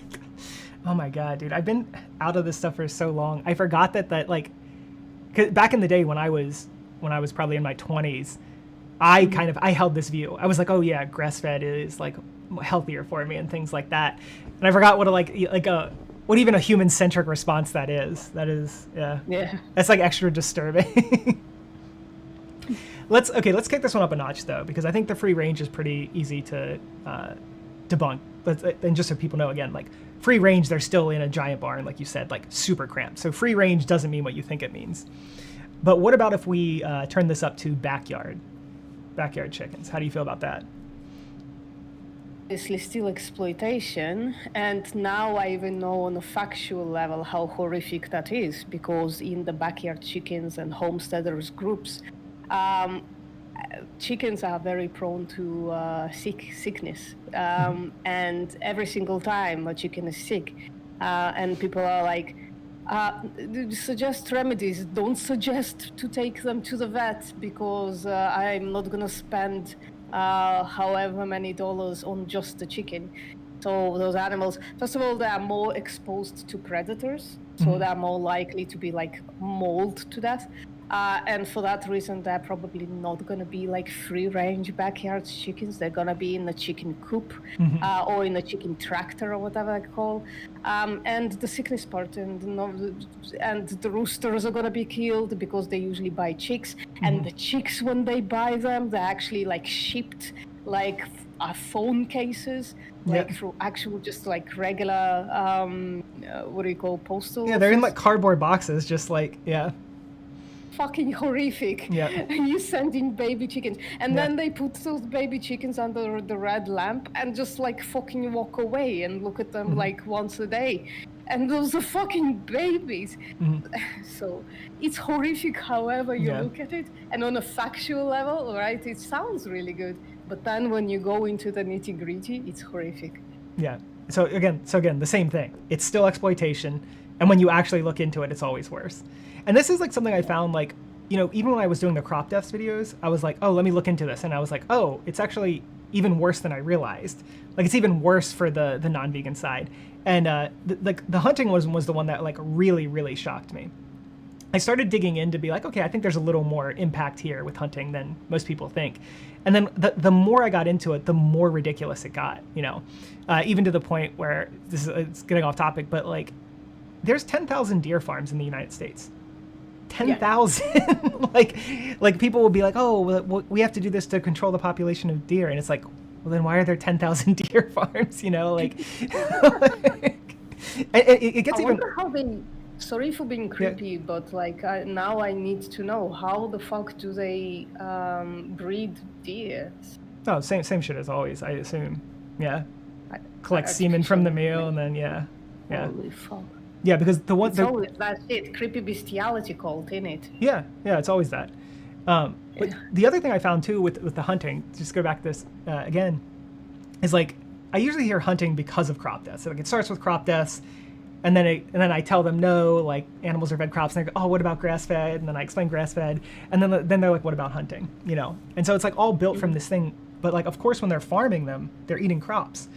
But it also gets worse than that, because if you go to like these like farm stores or whatever, they will sell what are these bags of seed for food plots. I didn't know what this was. So even for the people who don't have these commercial farms, people who have land will just plant like 2, 3, 4, 5 acres of crops to lure deers in. And it's like, and like here's the thing that's wild. They sell these bags in like quarter-acre amounts. So like you go in and buy one of these for like $20. So what this means is that like there's like the big deer farms, there's like these people who have a lot of land, but all the way down to a quarter acre, which in the United States is not a lot. Like that's like many people have a quarter acre yard. All the way down to that level. And what's even more is there's like 5 to 10 different brands of these different food plots. So like clearly there's a market for them. So even all of these deers that are being hunted have crops behind them anyway, which is just like, I found this at the end of my research, like after I had done all the other stuff, and I was just like, wow, so it really is all just a bunch of shit all the way down. Like it's all terrible. But and by the way, it's illegal in some states, as far as I know, in the United States, to like feed wild animals in order to kill them specifically, right? Yeah, and I think what I was reading too is, someone can fact check me, but I think that you can't even have deer farms in every state. So like the state had to like have been one that like it's okay to deer farm in. But yeah, there's it's wild. It's just, and it's like, I think the thing is, it's like this thing we keep coming back to, which is like the mindset, the idea that animals are here for us, that they are objects. Because, you know, even with the hunting thing, it's like, oh, I'm trying to be one with nature. I'm trying to like lower, you know, the population. It's like, no, you kill those deers, you bring the deers back, and then you feed them to your friends. And then your friends start saying, oh, deers are objects. And then people start saying, well, I would like to sell more deer meat. Why don't we start farming them? And it's like the way it goes every time. So even if the thing itself were somehow removed from that objectification, it always turns into that. Like we're predictable creatures. We know where it's going. So yeah, that's why I think it is like really important to just constantly hammer home, like the mindset is the core of the problem here, and that we will continue to do the same things over and over, so long as that mindset is persistent. Yeah. So free range, we'll give that an F. Okay, here's one I think is interesting. What about not brain rot? Huh? It's total brain rot, man. You think free range is brain rot? Well, I'll put it there. I'll put it there. I'm between the two. That's fine. We can call it brain rot. Okay. Here's one that I think is interesting. What about your phone/clothes? Yeah. You tell me what you think of this. this. Red herring, first of all. Great. Go with this, because I think I have a response. Okay. Well, it's incredibly beside the point. It's how can it debunk veganism if it doesn't interact with veganism? Mm-hmm. But on the other hand, there is like a similarity there because it's talking about like the rights violations, right? Potentially. So yeah, it's one of those things that I think vegans should kind of consider not buying clothes except for secondhand and shit, and get a fair phone. I bought my phone. It was relatively high ranking, but definitely not close to fair phone, and I kind of regret it. I should have bought the fair phone. Should have done it. Yeah, so I have a question about the fair phone. I didn't learn about that till like relatively recently. Maybe I got to look into it. I know that it definitely works in Europe. Can you get it so that it works in the United States? Do you know? Actually, I don't know where you live. Sorry, but I'm not sure. I didn't even think about that. But I bought a phone from Spain, and it works where I am. Okay. I think you can just ask them. You can check it out. Because I know I think it's like a Swedish or a Finnish company that does it. Mm-hmm. I think so. But yeah. So that's definitely a thing. What would be the differences? The types of network, or? Yeah, I think that there's something that has to be configured. Maybe I'm wrong. I'm not sure. No, I definitely saw that question on the phone that I bought. On the page that sells them, I saw the question, does it work in the US? Yeah. So there's definitely value there. Not value, what do you call it? It's a valid question. Yeah. So I agree that I think this is oftentimes a red herring, and also, like someone said, a tu quoque fallacy. So basically a appeal to hypocrisy. They're saying, well, you're a hypocrite, therefore I shouldn't be vegan, which doesn't make sense. Like I could be smoking a pack of cigarettes a day, and I could say, hey, cigarettes give you lung cancer, you shouldn't smoke them. That wouldn't make them magically not give you lung cancer because I was smoking cigarettes. True. But I do think there's two things there. There's one that you mentioned, which is like, I think that it's like, obviously, the only ethical thing I care about is not veganism, right? And I think most vegans are probably more ethically minded than the average person, and so it's always good to like be thinking about those things. Like obviously, like I said, secondhand clothes, fair phones, if you can get them, and things like that are good. But I think that if I were to steel man this point, I think what the person is saying to you in that moment is something more like this: there are many types of exploitation and unethical activity that you can engage in, specifically through purchasing, right? Mm-hmm. You probably aren't going to say that I should do every single thing possible. That would probably be too demanding. And so it's like, why prioritize veganism over the clothes and phone? I think I think if I were to steel man them, that would be the question they were asking. And so then like, the question I would want to answer is, why is veganism more important than those things? And I think that it is, but I'm just curious to know what you think. I view it more like the things that we said. It's a red herring, it's a and it's also, I think, like an appeal to like a nirvana fallacy. Mm-hmm. I think that's what the root of the thing is. Well, we all do unethical shit, so like, why even bother being vegan? But like, what if they said this to you? They were like, okay, like, look, clothes. There's unethical stuff with clothes, unethical stuff with the phone, unethical stuff with animals, and they list like, let's say they list 20 things, and they said like, look, I'm just going to do 19 of these, but I'm not going to do the vegan thing. Like, what would your case be? Like, why do the vegan thing for? Like, why prioritize that over the other ones? If they were like, hey, look, I can do 19 out of the 20. That's a lot of things. Why should I put veganism in there? And the worst rights violations. Yeah. This is what I think too. I think it's just like some people are not. That's why I think that when people say this, that's kind of what they're asking sometimes. Is they're like, it's kind of like them saying how bad is it without them saying how bad is it, and that's when I would like get into like, well, first off, like let's look at quantitatively and qualitatively. Like, is anyone getting put in gas chambers to make your clothes? Is anyone put in gas chambers to make your phone? You know, and then also just like the pure like how many people is this? You know what I mean? Are 80 billion people dying a year for cell phones? If so, we would be at a negative population. You know. Yeah, but then aren't you catching yourself into a place where they say, well, I would kill 10 million cows to save one person, something like that, or to save one person from experiencing rights violations? If they would say, I would kill 10 million, that seems psychotic to me. Well, welcome to Discord, man. Literally had this told to us, I think 3 days ago or something like that. Oh, really? Yeah. That's funny. Yeah, I think the thing with numbers is interesting because like we really can't get a grip on numbers that big, and so I feel like you can like pump your intuitions in weird ways that might not always make sense. But yeah, to me that just sounds really, really stupid and really horrific. But yeah, I appreciate that might not sound like that to like the person. Yeah. What they're saying there, that's they value animals to zero amount. Yeah. That's what they're saying. And that's, I think that is like just going to be just not true. Like that is something that they can open their mouth and the words can come out.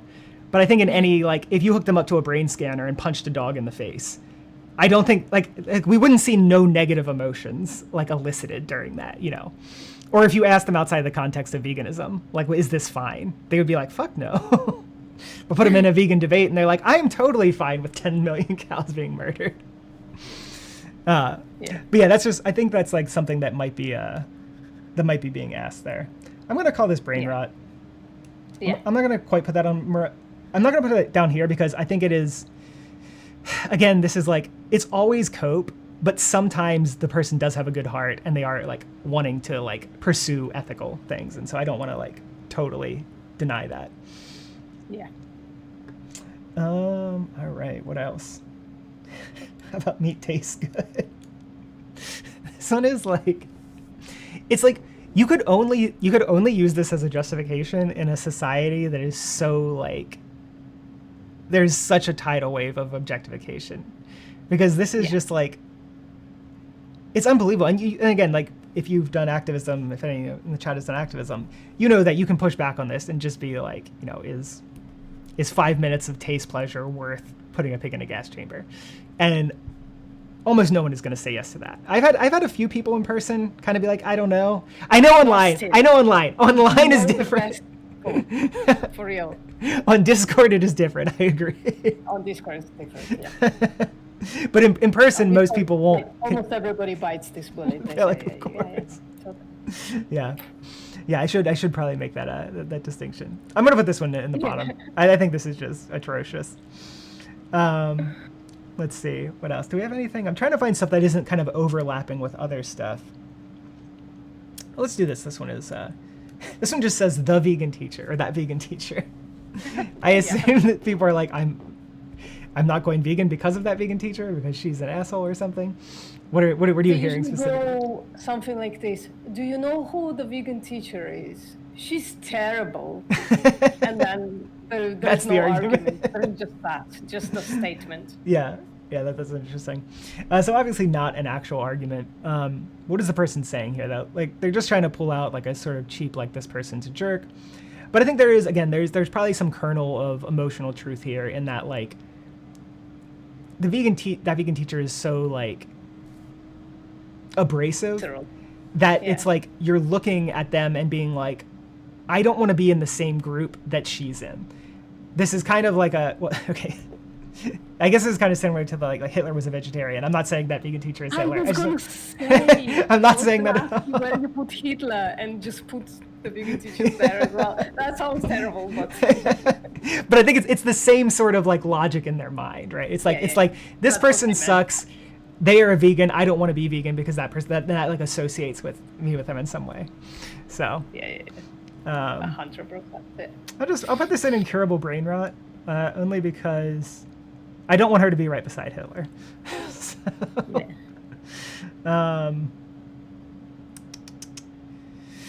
okay, here's an interesting one.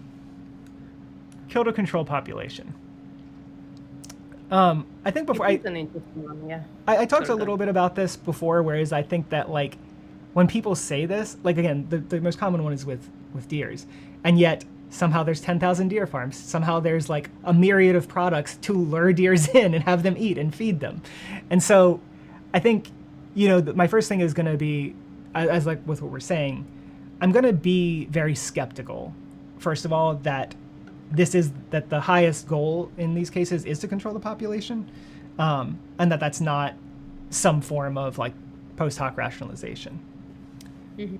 However, yeah. it is just probably going to be the case sometimes. Like I don't know every case, but I'm sure like there is the case where animals will overpopulate and cause some sort of issue, I guess. Like I don't know, maybe like running into cars and like causing car accidents that kill the animal and the person, you know.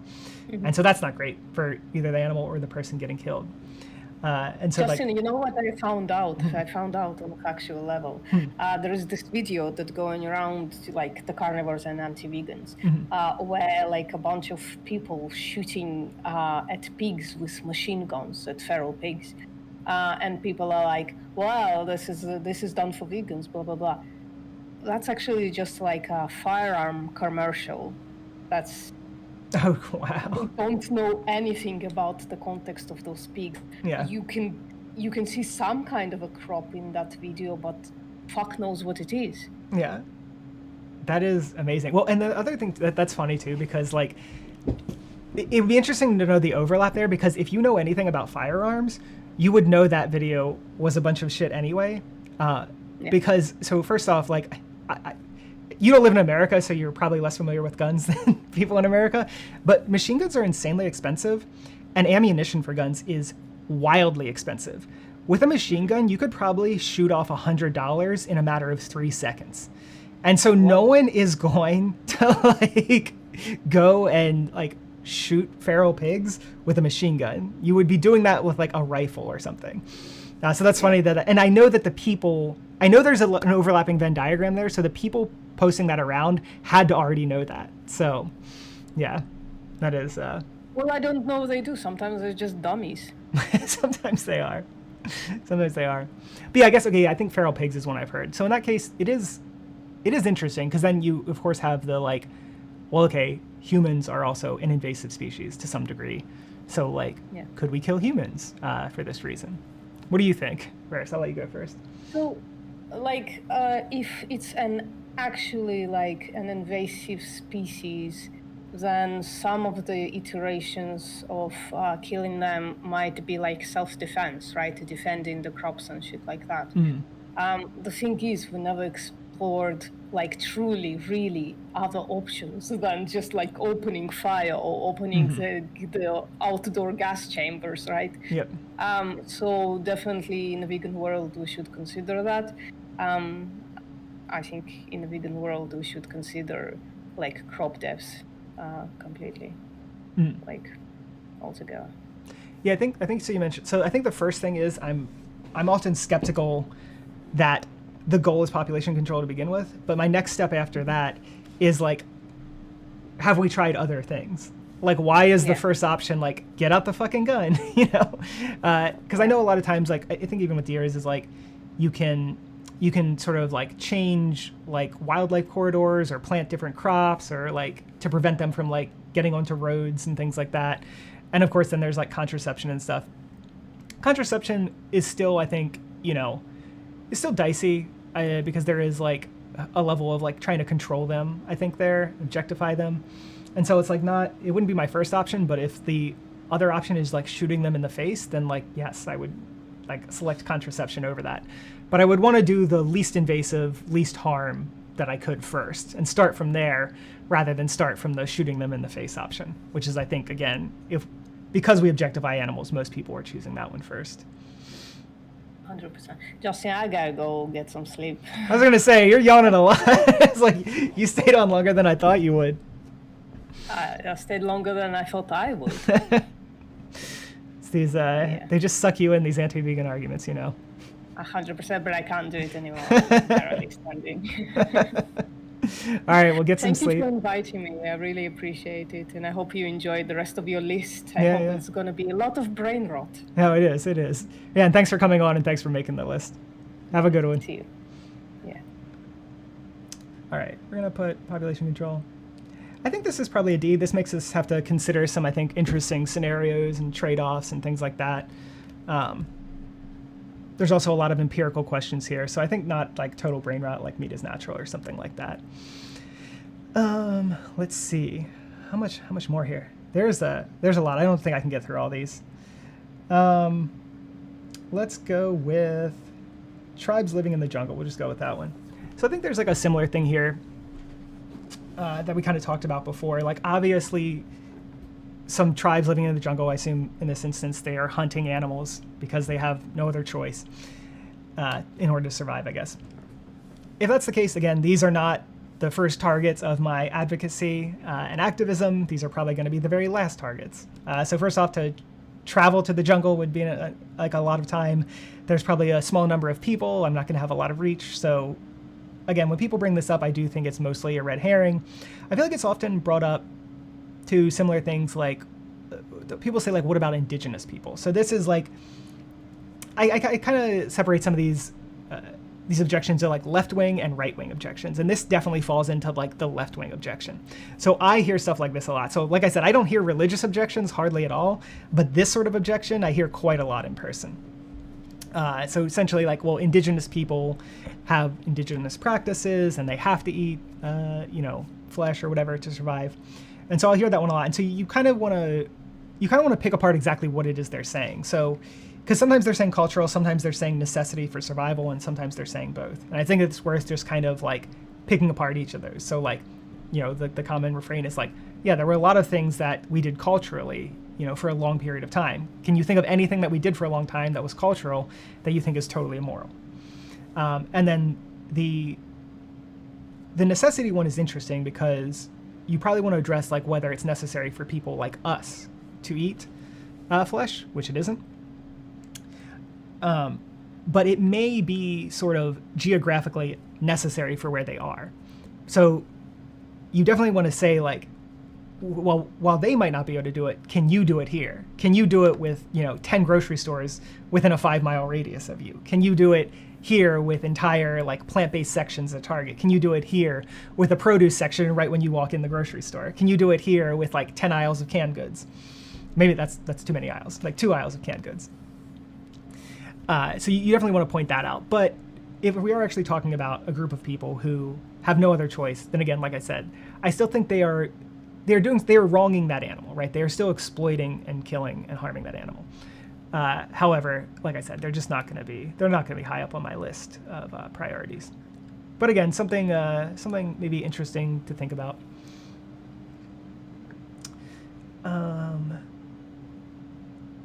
Animals hunting animals. Oh, this is just like animals do it, therefore we should be able to do it. I'm going to put that probably down where with like meat is natural. This is a similar thing, like, animals also kill their own young, or animals also forcibly like copulate with each other. That doesn't mean that we should do that just because animals do it, I mean, it's even the case, you can go even further. Like sometimes animals kill humans, like bears and lions and, tigers have killed humans. Does that mean it's okay to kill humans because animals killed humans? So yeah, I think there's just a ton of lines of attack here. This is another one where like the person doesn't need any sort of empirical evidence. They can literally just arrive at, the conclusion that this is fallacious by thinking about it for 5 seconds. So it kind of has to go into this bottom tier. We are smarter than the animals. This one, this is a classic. This is, I think, in many ways, I think this is like the core of it, is that people think we are better than animals, and I think they basically think that because we are smarter than animals. So I think this is honestly, probably like when I was, the first time I ever thought about veganism, which is not the time that I went vegan, this was what was kind of in my head. Like something about our intelligence or our sentience makes it so that, killing us is worse or whatever. I'm not sure that I even agree with that, but even if I did agree with that, that wouldn't mean that killing and exploiting animals didn't breach the threshold of bad. Like it could just be the case that killing and exploiting humans is worse than killing and exploiting cows. But both of them clearly traverse this threshold of bad, which is over here. They're both very bad. It's obligatory to not do either of them. And so, yeah, just the fact that we are smarter than animals, it just doesn't provide enough of an argument to say that that's therefore okay for us to exploit them. And of course, you can always do the, marginal cases or NTT here, which is like, okay, if you have a baby or an adult human who has some sort of like intellectual disability, such that they have the same intellectual capacity as like a pig or a cow or something, is it then okay to breed them into existence, to forcibly impregnate them, to like mutilate their bodies, to put them in gas chambers, and then to eat them, right? So most people are not going to agree with that. And so you can kind of pull apart that intelligence variable from the equation there. I'm going to just put this incurable brain rot. I think it's a little bit better than the natural ones, but still pretty bad. And I'm just putting it there because I think like back in my 20s, I was like convinced by this myself. Now, I didn't have anyone arguing with me. I just like read little bits of things here and there. I think if someone had pressed me on that, though, I would have folded pretty quickly on that. But it's like we talked about earlier, right? We're not reasoning creatures. We are rationalizing creatures, and that's probably what I was doing back then. Mention religious God. We kind of talked about this before. That's going to kind of go, I guess, with like halal. Where did I put halal? Here. It just kind of matters like what they're saying. Like I said, typically I'll just say something like, does your religion mandate that you kill animals? Like you have to kill any animals or exploit animals or whatever. And most of the time I've said they're going to say no. But again, if they say yes, then it's kind of like, then I just have to kind of argue them out of their religion, At that point, I probably would still just like show them some videos and just like explain in detail what happens to the animals and just like ask them if they think that that's okay, or is that like the way God intended it? And maybe I can like get them to move a little bit there. But yeah, I think if they're saying my religion says that I have to do it and I can't debunk that in the moment, like whatever the religion is, if I don't know about that religion, then yeah, it's gonna be pretty tough.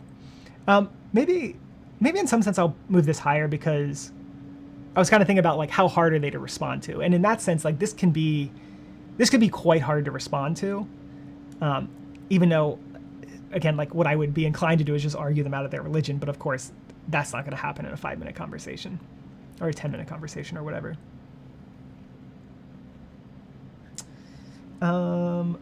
Where do you get your protein? This one is is pretty bad. This is one though, I think, me and VPM were talking earlier, and it was like, a lot of this comes from disinformation. This is something we have to understand, is this is not just like pure ignorance, right? It's not just like that I've never run into the information. It's that there are lobbied, moneyed interests, right, who are actively pushing out certain disinformation that you can't get enough protein, or that like the protein isn't as good from plants as it is from animals, or you can't build muscle, or you can't be as healthy with the protein. And so while this is silly, obviously, all plants have protein. There's tons of high protein vegan sources. Again, for anyone who's like doesn't know, you got tofu, you got seitan, you got black beans, kidney beans, black-eyed peas, you got green lentils, red lentils, black lentils. What else we got? We got seitan. We got, I think that's most of the big ones. I don't know. I could name off like 50 more beans, I guess. But yeah, so there are tons of vegan protein sources. The other thing here is someone might say, well, okay, the protein quality isn't as high, and so like, I would rather eat animal protein to make more gains. Now again, is slightly more gains worth putting a pig in a gas chamber? Probably not. But even that turns out to not really be true. There's been like, I think at least 2 studies that looked at this specifically now, where if you have something like, I believe it's like 1.2 to 1.6 grams per kilogram of protein. In other words, each day you eat 1.6 grams per kilogram of body weight that you have. If you look at people who are eating animal protein and people who are eating plant protein, they have similar gains in those respects. So yeah, like, sort of at every level, this doesn't really make sense. But again, remembering that there are people, there are large, like, whatever, groups and institutions who are pushing this narrative out to people. This is not mere ignorance. This is, like, been weaponized disinformation, Or, yeah, weaponized disinformation, not misinformation. So I'll just put that in F-.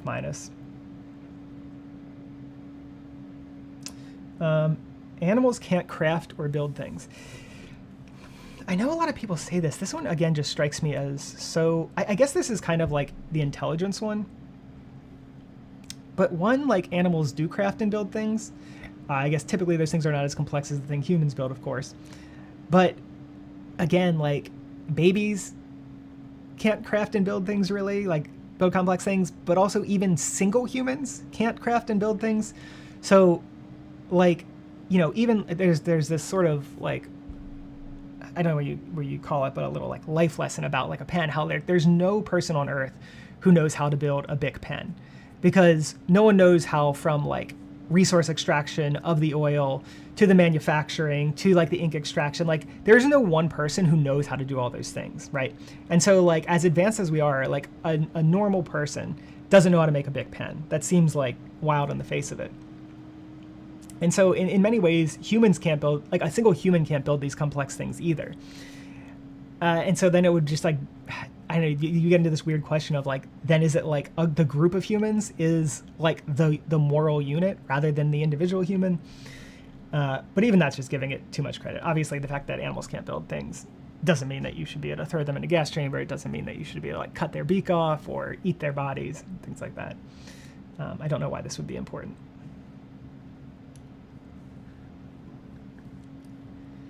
Animals will take over the earth. This one is really bad. This one is so odd because this is something that is unfortunate because it shows that people they've really never thought about how any of this works.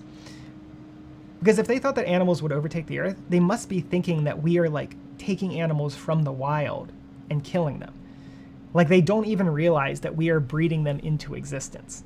Like, when someone says factory farm, they're talking about a concentrated area where the animals, are, well, sometimes bred, I guess, but bred, raised, killed. And yeah, it's sad because it shows how removed people are from the process. Like, they don't even realize that we are breeding these animals into existence to eat them. So I'm going to drop that one down there.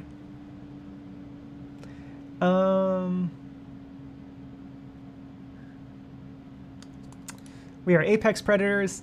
Again, this kind of goes to the same thing. Like, no single human, just like hand to hand is going to kill a tiger, right? If you have a rifle or a machine gun like we were talking about earlier, you could kill a tiger. But then, of course, that's not you. That's you plus, like, the ingenuity of centuries and, like, thousands, if not millions, of people. And so it's like, what becomes, like, the moral unit here? And, like, what do you mean when you say we are apex predators? Does that mean you are an apex predator? Probably not. You would lose to many, many, many animals in nature. But even if we were, let's say I could literally go out and kill a tiger or a bear with my bare hands, right? That wouldn't make it okay. I can already kill a baby with my bare hands. I can probably with my bare hands kill a good percentage of the population, but I shouldn't do that. In fact, to me, it even flips the morality a bit in the opposite direction, where it's like, if you are more powerful than these other beings, not only should you not wield that power irresponsibly and kill them, you should probably protect them. And this is like, that might even sound, I don't know if that does sound controversial, but if it does sound controversial, I mean, just think of any superhero movie, right? The superheroes are way more powerful than people, and the supervillains are way more powerful than normal people. But the superheroes are the one who protect the people, and the supervillains are the ones who kill the people. So, like, if you're taking this position, you're basically saying, like, supervillains are good. Is how I see it. Or, like, I'm wondering when you're watching a superhero movie, like, who are you rooting for? So I'm going to say that one is really bad. I'm going to say that one's that morality is subjective.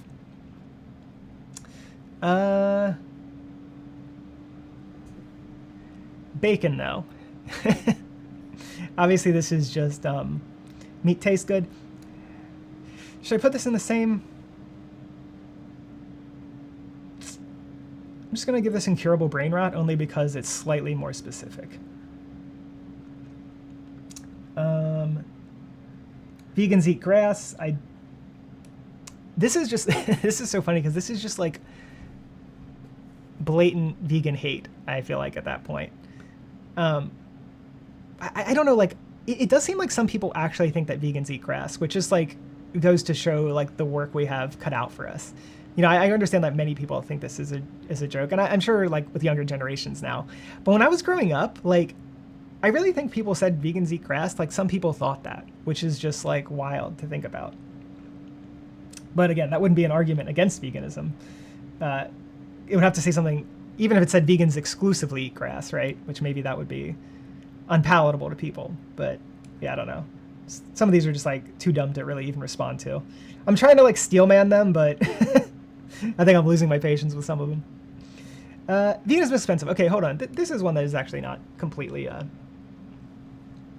vapid, right? This is kind of, I think I would class this in a similar way to the like people living on, you know, an island or in the jungle or indigenous people or something, or like the somebody else buys my food. I would class this as similar, at least in principle, where like, okay, if there was the case that vegan food was somehow so expensive that you couldn't buy it, that would be, you know, that would be a factor to consider in, are you engaging in vegan? Should it, I guess, is it a moral obligation for you to engage in vegan behavior? Again, that wouldn't disprove veganism. That wouldn't mean like, okay, it's okay to exploit animals, but it might act as like a mitigating factor for you yourself to engage in what are typically vegan behaviors. The thing is though that like the cheapest foods are vegan.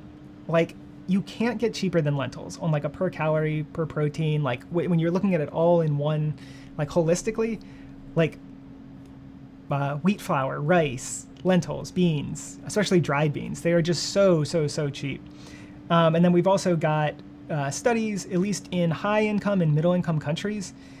They've looked at it, and vegan diets tend to be like a good bit cheaper than non-vegan diets. I think typically, I was looking, I think the high income countries typically have like something like $7 a day is like the average spent on the diet. And I think it's like $5 a day for a vegan diet.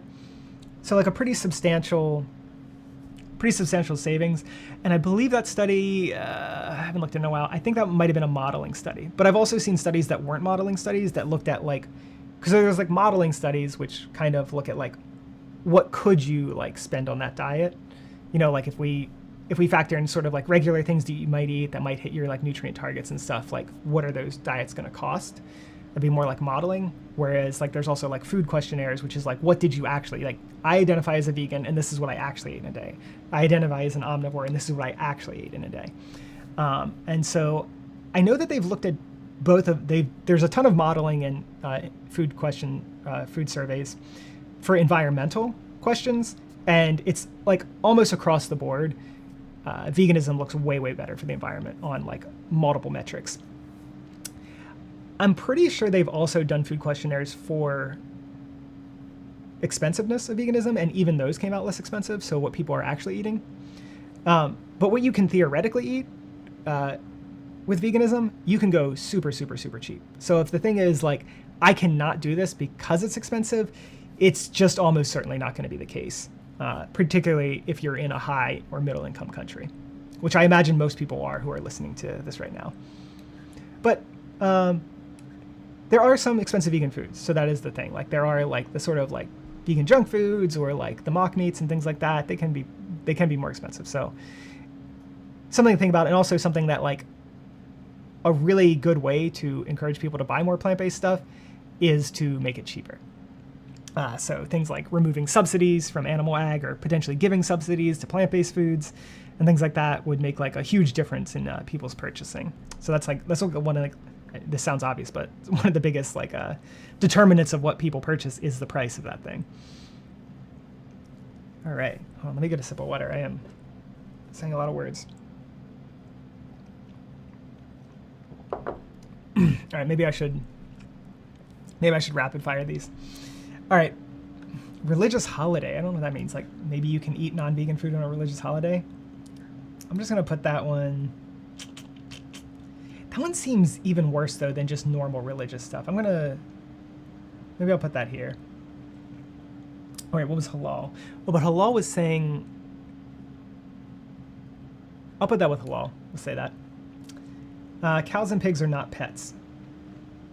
Again, pets is just like a sort of classification we're overlaying over another sentient being. Whether or not an individual is a pet, I don't see why that would matter to throwing them in a gas chamber. Like, if you found a dog on the street, that dog is not currently a pet. So is it okay to put them in a gas chamber? Or, you know, would you be okay with putting a dog in a gas chamber if you went to a country where dogs aren't typically pets? You know, those are the sorts of things I might say in that instance to kind of push their intuitions around a bit. But yeah, that one is just, I think, really bad. Denial of factual evidence.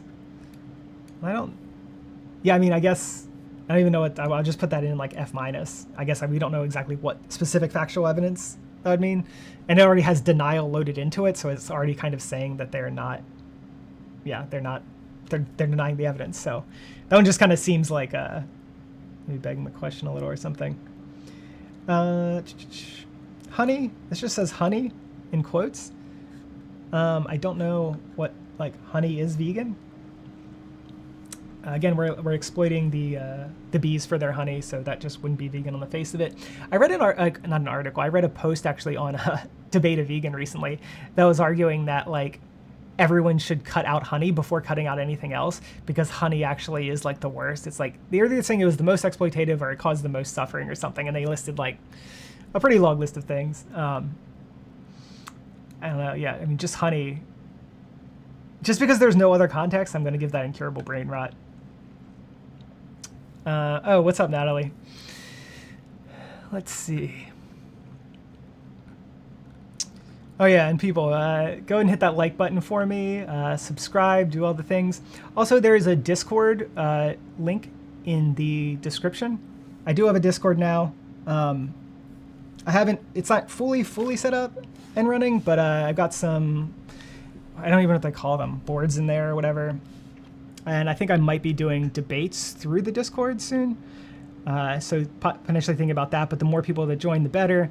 If you do join, just kind of say, you know, whether you're a vegan or not. I'm trying to get non-vegans in there, so I have some sort of like bolus of people who I can tap into if I want to go into like the vegan debate room and come on here and start doing like live streams, just debating people. Okay, this is a weird one for me. I don't feel bad for animals. First off, this doesn't matter. Like, I guess just imagine someone like a racist being like, I don't feel bad for black people. Like, if you just watched a black person get killed and your response was, well, I just don't personally feel bad for black people. That would be sorry, someone's saying invalid link. Oh, is the link not working? Oh, crap. Okay, hold on. Let me actually drop it in chat real quick. Give me 1 second.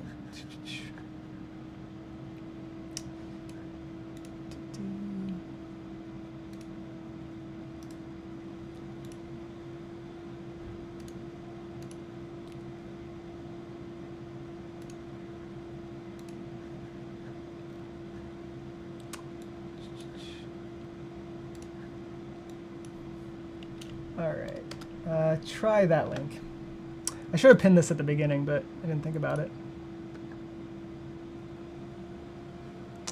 Check that out and see if that works.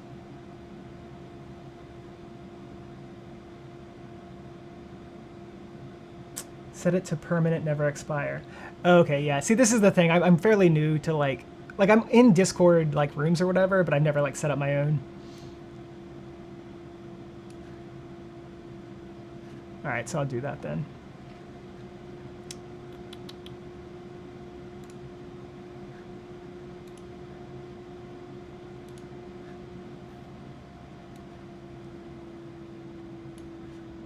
All right, what was I saying?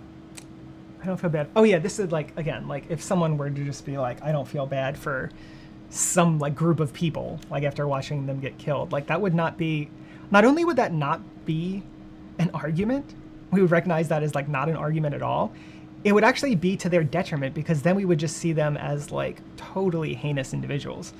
And so again, this is just a thing where the objectification of animals is so widespread that people can feel safe getting away with an argument that is like not only not an argument, but in any other circumstance would just make them look atrocious.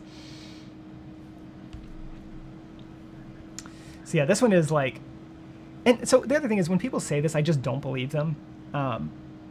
A certain number of people probably really will not care about what happens to animals in the same way that like a certain number of people are sociopaths or psychopaths or whatever. But like I said earlier, if a dog walks out in the street and someone goes up and punches that dog in the head, almost everyone is going to feel bad. People can say whatever they want in the moment, especially on the internet, but like this is just cope. This is going to be a lie 99% of the time. Maybe not 99% of the time, but much of the time. Milk and eggs is okay. No, milk and eggs are not okay. They're still exploiting animals. We're viewing the animals as resources and taking something from them. Remember, in all these cases, we are breeding those animals into existence. And then we are also going to be killing those animals at a fraction of their normal lifespan. And the whole way through, they are going to be viewed as objects, and their excretions are going to be viewed as objects. So I'll just say F- on that one. I'm feeling bad after going vegan. So this is like, this is one of those things where there's something called regression towards the mean. And like your health, if you're young, you may not know this yet, but your health will just like wax and wane throughout the course of your life. And sometimes you will feel bad for like a couple weeks, and sometimes you'll feel bad for a couple months, and certain things will happen, and it won't be obvious exactly what happened to you to make you feel bad. If you went vegan, probably within the past like year, 2, 3 years, and all of a sudden you start feeling bad, because there's so much messaging around like, disinformation about veganism not being healthy or whatever, you are going to associate that with veganism, right? It's going to be very easy to associate that with veganism. And when you tell other people in your life, especially non-vegans, they are going to be quick to reinforce that, okay? So this is just something you want to be really careful of. The fact that you are currently vegan and then you feel bad does not mean the plant-based diet caused you to feel bad, So just something to be really aware of. Now it could be that you switch to a plant-based diet and you have like a food intolerance to some common food that you're now eating that you weren't eating before, right? This doesn't mean that you should ignore that or not try to, investigate your diet if that's what's making you feel bad. But lots of things can make you feel bad, and a lot of times it has nothing to do with your diet. So yeah, but I think this is something to think about. I think I would kind of put it actually up with vegans are deficient. Like I said, like if you're a new vegan, just take a multivitamin. You don't have to always take a multivitamin, but take a multivitamin first, then figure out like, okay, what am I eating? Like what are my staples? What are the things I'm going to eat on a regular basis to like make sure I'm like hitting my like nutrient targets or whatever. But again, like I just want to point this out. Most people who are on a non-vegan diet don't do that. And most people on non-vegan diets also are not hitting their nutrient targets every day.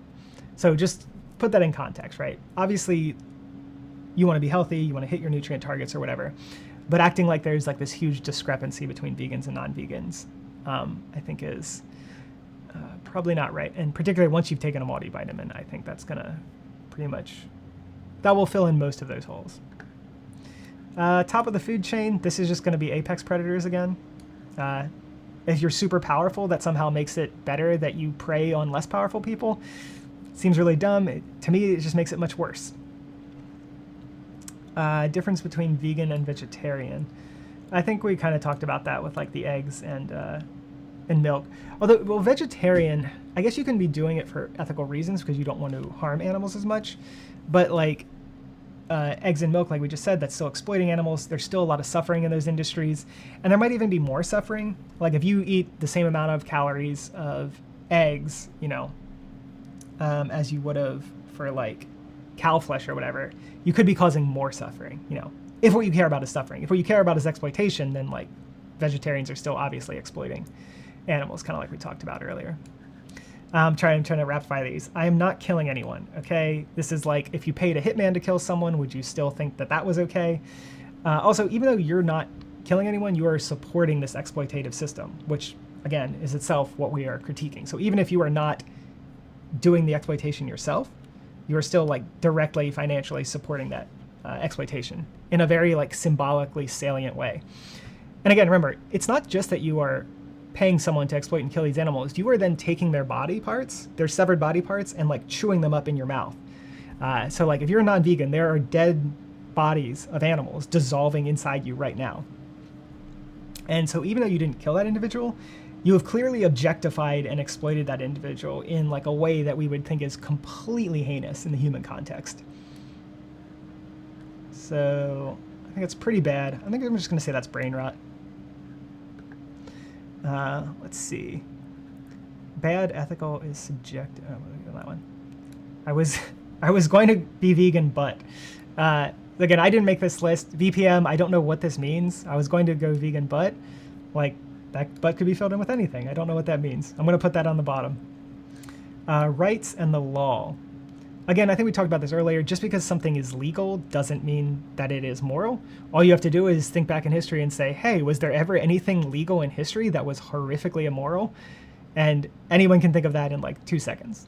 So that's not going to be good. Rights, some people will say that like animals don't deserve rights because they can't like reciprocate. They can't like reciprocate those rights in any way, or they're like not part of society. Again, this strikes me as very odd. This would mean like, you know, babies can't really reciprocate rights, so is it okay to like breed and kill those babies? Like what if we just started breeding humans and killing them before they were like 6 weeks old, which is like exactly what we do to chickens, right? If we did that, would that now be okay because they couldn't reciprocate rights? Seems like a pretty bad argument. Where did I put the law one? I can't remember. Oh, okay, I'll put it in the very bottom. All right, I don't know, am I seeming biased? I'm putting a lot on the bottom here. Plants taste bad. This is just like, do French fries taste bad? I don't know. Does rice taste bad? Does chips and salsa taste bad? Does guacamole taste bad? Does hummus taste bad? I don't know. Does tahini taste bad? Do cashews taste bad? Like whatever, we can go on forever. Peanut butter and jelly taste bad.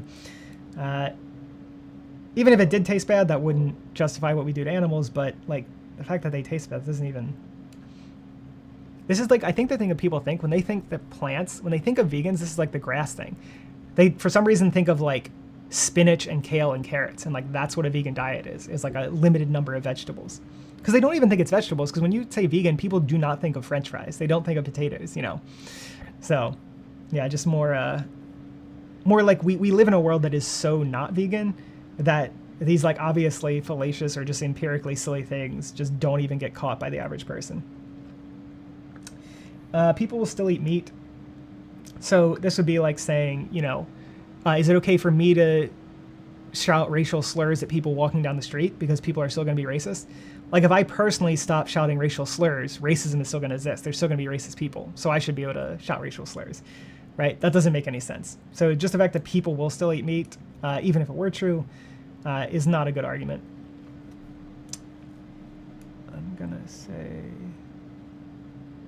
I'll say brain rot for this one. This is a bit of like a nirvana fallacy, like the fact that like we can't be perfect or we can't get a perfect solution just by me doing something, right? There's no one in history who like by like withdrawing from an immoral act could change all of society by withdrawing from that moral act. Like that has never happened. So if that is your standard, then like we could have never made moral progress. Testing on animals is necessary. This one is, you know, I think kind of an interesting one. I think we're seeing more and more that, you know, you can test on chips and also that there's a lot of animal data that's unreliable. I don't think that, you know, just because we might be able to extend our lifespan, that it therefore is okay to exploit and kill, you know, I don't know, pigs or dogs or rabbits or whatever. That's not okay to kill like millions of dogs or thousands of dogs or hundreds of thousands of dogs or whatever. Just because we might be able to like tack on some extra life to our lifespan. The other thing is that I think that this basically, because we're using animals, it slows down the progress to finding alternatives. If we just said we will not use animals in testing, then all of the all of the innovation would go much more quickly, because this is like the whole like necessity is the mother of invention.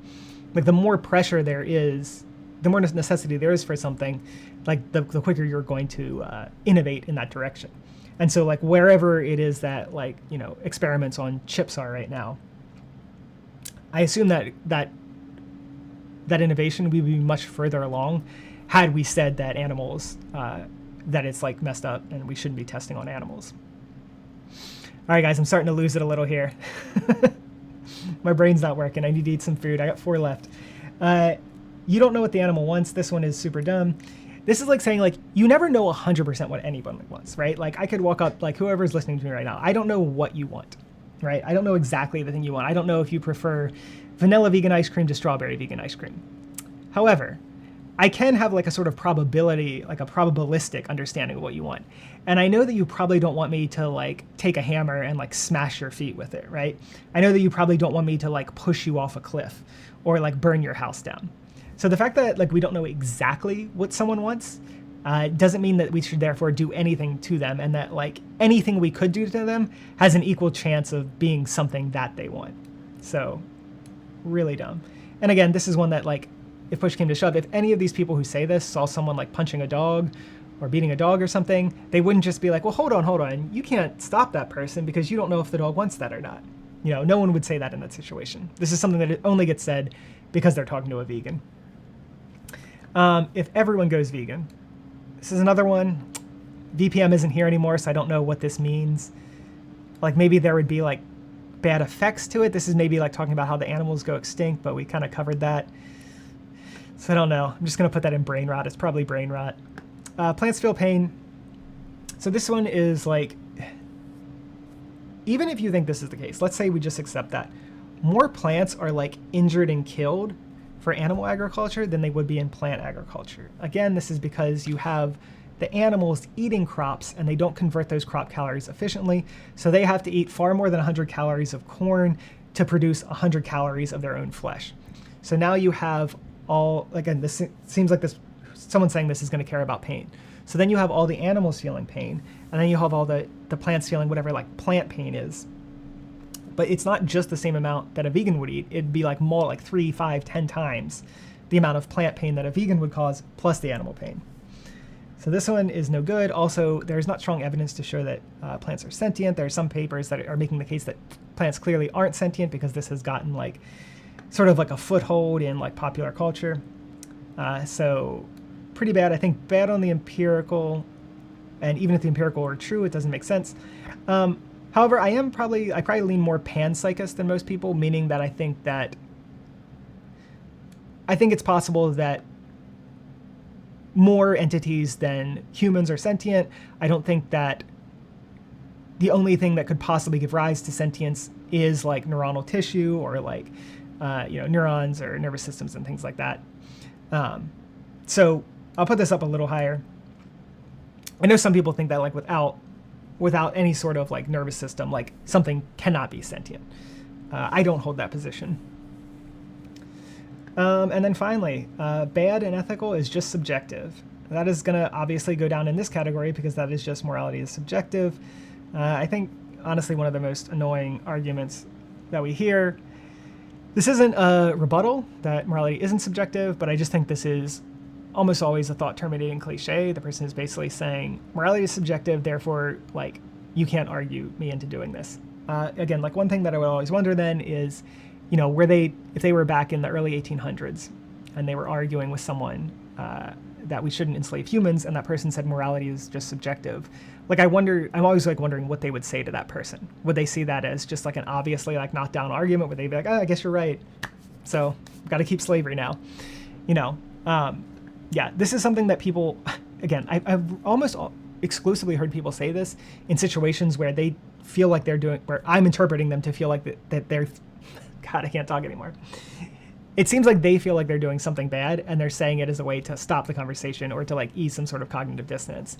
It's like I've never seen someone run out of a burning building with like a child in their arms or a dog in their arms. And when someone says, wow, you're such a hero, they say, oh, well, morality is just subjective. You can't really say what I did was like good or heroic or whatever. So that's just that's obviously not a full debunk of morality is subjective, but those are just some of my thoughts on that. That one just like annoys the shit out of me. Yeah. So like I said, there's a Discord link there if you wanna join my Discord and come chat sometime or whatever. But yeah, that was some rapid fire. I think I went a little longer. I didn't think I was gonna get through all those, but thanks everyone who came on the stream. And I know VPM is not here anymore, but thank you for coming on, VPM, and thank you for making the list. All right, see you guys.